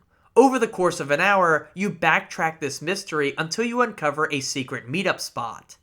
I remember feeling like I was about to stumble into something sinister, only to find that this group of people was working on translating a book about how laughter really is the best medicine. This work would have been considered heretical by the church, but it ultimately seemed harmless to me. This was another great twist, and the monks' poor attempts at joke-telling were the cherry on top. Of all 3 DLCs so far, this was my favorite mission, even topping the devil cosplay from Brushes with Death. It isn't all sunshine and rainbows though, as eventually you come across a corpse of a man named Ernest, believed to be patient 0 for the infection. Reporting back to Albic, he fears the infection may be coming from somewhere underground, a crypt that perhaps contains air infected with the plague virus. There's whispers of a murder plot too, but it's shoved under the rug for now. From there, we share our findings with the abbot, who immediately puts the entire monastery on a real lockdown. Everything is shut down, essentially imprisoning everyone so that the disease can't escape the grounds. He vetoes Albic's request to investigate the crypt in an attempt to rule out the plague, so of course a sneakier plan must be set in motion. Henry is tasked with reaching the crypt, but he must do so in secrecy given guards now patrol the grounds. With this, the map becomes more hostile to your presence, forcing Henry to move in secrecy and avoiding detection by guards lest he be escorted back to the infirmary. There's a few tasks that you can do during this time before heading into the crypt, like gathering more supplies for the sick and making a plague mask. Descending into the crypt after sneaking in leads to a confrontation. After finding the crypt has been ransacked, we're locked in by a mysterious person. You can sneak around a back way, but I was stubborn and I wanted to kill them. Lockpicking the very hard lock reveals Foreman Andra was behind it all. After yelling about some guy named Bavor, we kill him and return to Albic. We find that our room has been looted, but we're not really sure who did it. Then, in middle of the night, a shed is burned down, and 2 already dead bodies are found inside, leading to a new level of mystery. Undoubtedly, there's a murderer on the loose, and it can't be Andra since he was already dead before the fire was started. There were so many questions swirling in my mind, like who was this Bavor that Andra had mentioned, and why is Zacharias so keen on identifying the abbot as a potential culprit for the attempted robbery? A great murder mystery sees you questioning people's words and actions like this. Reflecting on that made me realize just how much I was enjoying this third DLC. The next morning we have 2 tasks, to discover more about Bavor and learn what really happened with the previous night's fire. I decided to tackle the Bavor question first. The first thing I noticed is that the guard's presence in the monastery had increased overnight, a nice step up in challenge for the player to handle. After talking with Crispin and learning more about Bavor's story of bringing a holy relic with him to the monastery, I got to digging. This meant going back into the crypt, and silly me, I forgot to equip the plague mask, which actually resulted in Henry getting sick with the same disease that everyone else had. I found this to be a cool touch. Henry isn't immune simply because he's the playable character. Anyway, you eventually learn of Bavor's true grave and come across a sword and the holy relic itself. The sword proved to be a nice upgrade since all my usual gear had been confiscated when I first entered the monastery. I was using some dingy old axe up until this point, but the sword was a really nice change.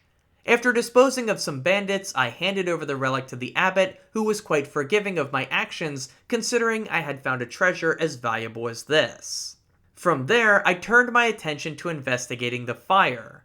As I snuck around, I found myself using more potions than I normally would, considering I couldn't resort to much violence outside of stealth takedowns. While not quite as extreme, this DLC certainly is as close as we get to an alchemy-focused one versus the crafting in Legacy of the Forge. What can I say, you sip on a lot of potions. The level design and guard placement encourages you to use stealth ones, catching the disease is alleviated through them, and having little armor means taking more damage, so healing potions are quite useful. It was just a thought I had while I snuck around the grounds, although sneak might not be the best word. Somehow, a guard I had knocked out managed to track me down, which sort of felt like bullshit. I guess I left a trail of open doors, but I still don't think that justifies him finding me, especially because I was mid-dialogue when being caught. I didn't let this deter me though. Running away worked out just fine though, and I completed the requirements of the quest only to run into Dennis, Zacharias' right-hand man. Damn, my earlier hunch turned out to be right. Zacharias was behind it all. It was sort of a letdown because I had seen it coming based off his weird comments earlier. I was hoping they were nothing more than a red herring, but the writing was a little bit too on the nose. As we race back to the infirmary, we get there too late and Zacharias has poisoned Albic. To save him, we have to recover the holy relic we got earlier, as well as hand over Albic's medical history on King Wenceslas. Upon reflection, Zacharias has a clear motivation for this, one-upping his former master while also proving himself valuable to Sigismund. Although, having finished the main story, it does feel weird for him to be so loyal to a king who's already departed Bohemia. I guess feeling inferior to Albic still serves as enough motivation. What I didn't like is that the game doesn't immediately give you the option to forsake Albic. Look, I like the guy, but I mostly wanted Zacharias to be punished. I didn't care about finding the antidote as much as I cared about killing him. When the cutscene ends, he's already departed the room, so you have no choice but to play along with his game. I feel it railroads the player into a certain outcome, and in a game as open-ended as KCD2, I didn't love that the game ripped the control out of my hands. Still, you can't deny that this DLC has the most climactic ending of them all. With Albert quickly perishing, you make your way to the Abbot to recover the relic, and use clues to locate King Wenceslas's medical record. I went so far as to create a forged version hoping to fool Zacharias later. The confrontation with the madman proved difficult to reach though, as my wanted status in the monastery had endured. Guess that guard was still looking for me, and it led to a few challenges. Still, in the end, I pursued Zacharias, defeated him in an awesome battle sequence where lightning was crashing everywhere, and then I got the necessary antidote. In his dying words, Zacharias even confesses to why he did what he did. It was all an attempt to get back into Sigismund's good graces after failing to find a cure for his infertility. He was a loyalist until the very end. With that, I thanked Albert and the Abbot and wished them the best before returning to the greater Kuttenberg region. There's a nice nod to a possible KCD3, which felt amazing considering I had predicted it after finishing up the main quest. Basically, they hint that Henry needs to get prepared for Hans's wedding. I hope my earlier prediction comes true. Funny enough, on my way out, I was confronted by guards, being a wanted man after all. I surrendered to their search, hoping the Abbot would forgive me now that I had finished the questline, but nope, he booted me out, and hilariously, I got a message saying that I had failed the DLC story and would have to reload. I considered it to maybe see the bad ending, but I just didn't feel it was worth it. I felt at peace. I knew my time with KCD2 was coming to an end.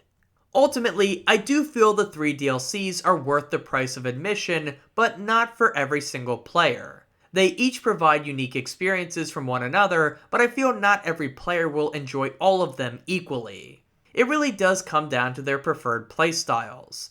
Still, if you're considering a purchase at all, it probably means you're already a big fan of the game, like myself. So I imagine many will and have already purchased all 3 on merit alone. I enjoyed them, but not as much as the base game. Still, I was grateful for more content, and it's safe to say each subsequent DLC was better than the previous. After 128 hours with Kingdom Come Deliverance 2, I can safely say this is one of my favorite games of all time. It's borderline in my top 10 and might squeak its way in as the nostalgia grows. And grow it will. Even now, having just finished my time with the game at the time of writing this, I already feel myself missing it. I'm grateful for my journey as I look back on all of it. The game starts off so tremendously strong, leaving Henry in a weakened state, forcing the player to build him back up from nothing into something. It's a long and arduous process, but it feels immensely rewarding as every little find represents a great success. It was exhilarating to make progress in those early hours, as slow as it was, just because every win felt like something special. Along the way, it was fascinating to engage with an unbelievable amount of side content, all of which felt properly fleshed out, as if it could go toe-to-toe with the main story missions. It's undoubtedly some of the best optional content in any game ever. Over half of my time with the base game was spent simply hunting down side quests and completing them with joy, reveling in the game's many systems and stats that make this one of the best open-world RPG experiences of all time. And the story, while I do have my gripes with it, remains interesting throughout. Starting with small-scale conflicts, but eventually ballooning into a regional affair, naturally going from a personal mission into a political drama. It managed to keep my interest throughout and continued the series' history of putting the player in historically accurate scenarios and just having them experience it for themselves, giving them moments only this sort of setting can afford. And after all of it was done, I got to experience more in the form of 3 DLC packages that all offered something fresh. They weren't perfect, but more time in this world was all I wanted from them, and they granted me that. With that, I knew my time with KCD2 had come to an end, but I didn't want to leave Henry just standing outside the monastery. The experience had been special to me, he deserved more. I considered returning to my forge in Kuttenberg, but I felt compelled to do something else. Since arriving in the Kuttenberg region, a task had been laying dormant in my quest log: Pilgrimage. I had gotten it much earlier while exploring. It offered up a chance for Henry to repent for his sins. Look, Henry and I did a lot of bad shit, and I felt the best way I could send off this character was with a bit of prayer. Loading up my map, I noticed I wasn't far from the prayer shrine, so for one last time, I hopped on Pebbles and rode across the countryside. I took it all in, treasuring these final moments with the game, absorbing its serenity, enjoying the awesome music, and pushing onward to the shrine. It was serene, until some wolves crashed my plans and started whooping my ass. But with those beasts dead, I arrived at the shrine and began my prayer, only to be attacked again. It was hilarious, a true encapsulation of what my time with the game had meant to me, never knowing what adventure I would get into next, and just being happy to be there. With that, I had Henry recite a prayer, thanked him for my adventure, and turned the game off for one final time. Thanks for watching. Alright y'all, I hope you enjoyed this very long look at Kingdom Come Deliverance 2. I know this wasn't some crazy critique or detailed analysis, but instead a retrospective on my time with the game. Like many others, it was truly special to me, and I'm glad to have made this video to document my time with it. It'll be an awesome piece to watch back later on whenever the nostalgia hits harder. I hope for you, the viewer, that it reminded you of your own time with Henry, and I'd love to hear about your stories that you got from this game in the comments below. If you enjoyed this piece and you want to support the channel further, you can do so by becoming a channel member for just $1 a month, or you can leave a super thanks or donate on my Buy Me a Coffee page. Links to all of those are in the description and pinned comment. So with that, thank you so much for watching. Please leave a like if you enjoyed the video, consider subscribing for more, follow me on Twitter at NopNapNarp, donate if you want to, and as always, have a nice day, and take care.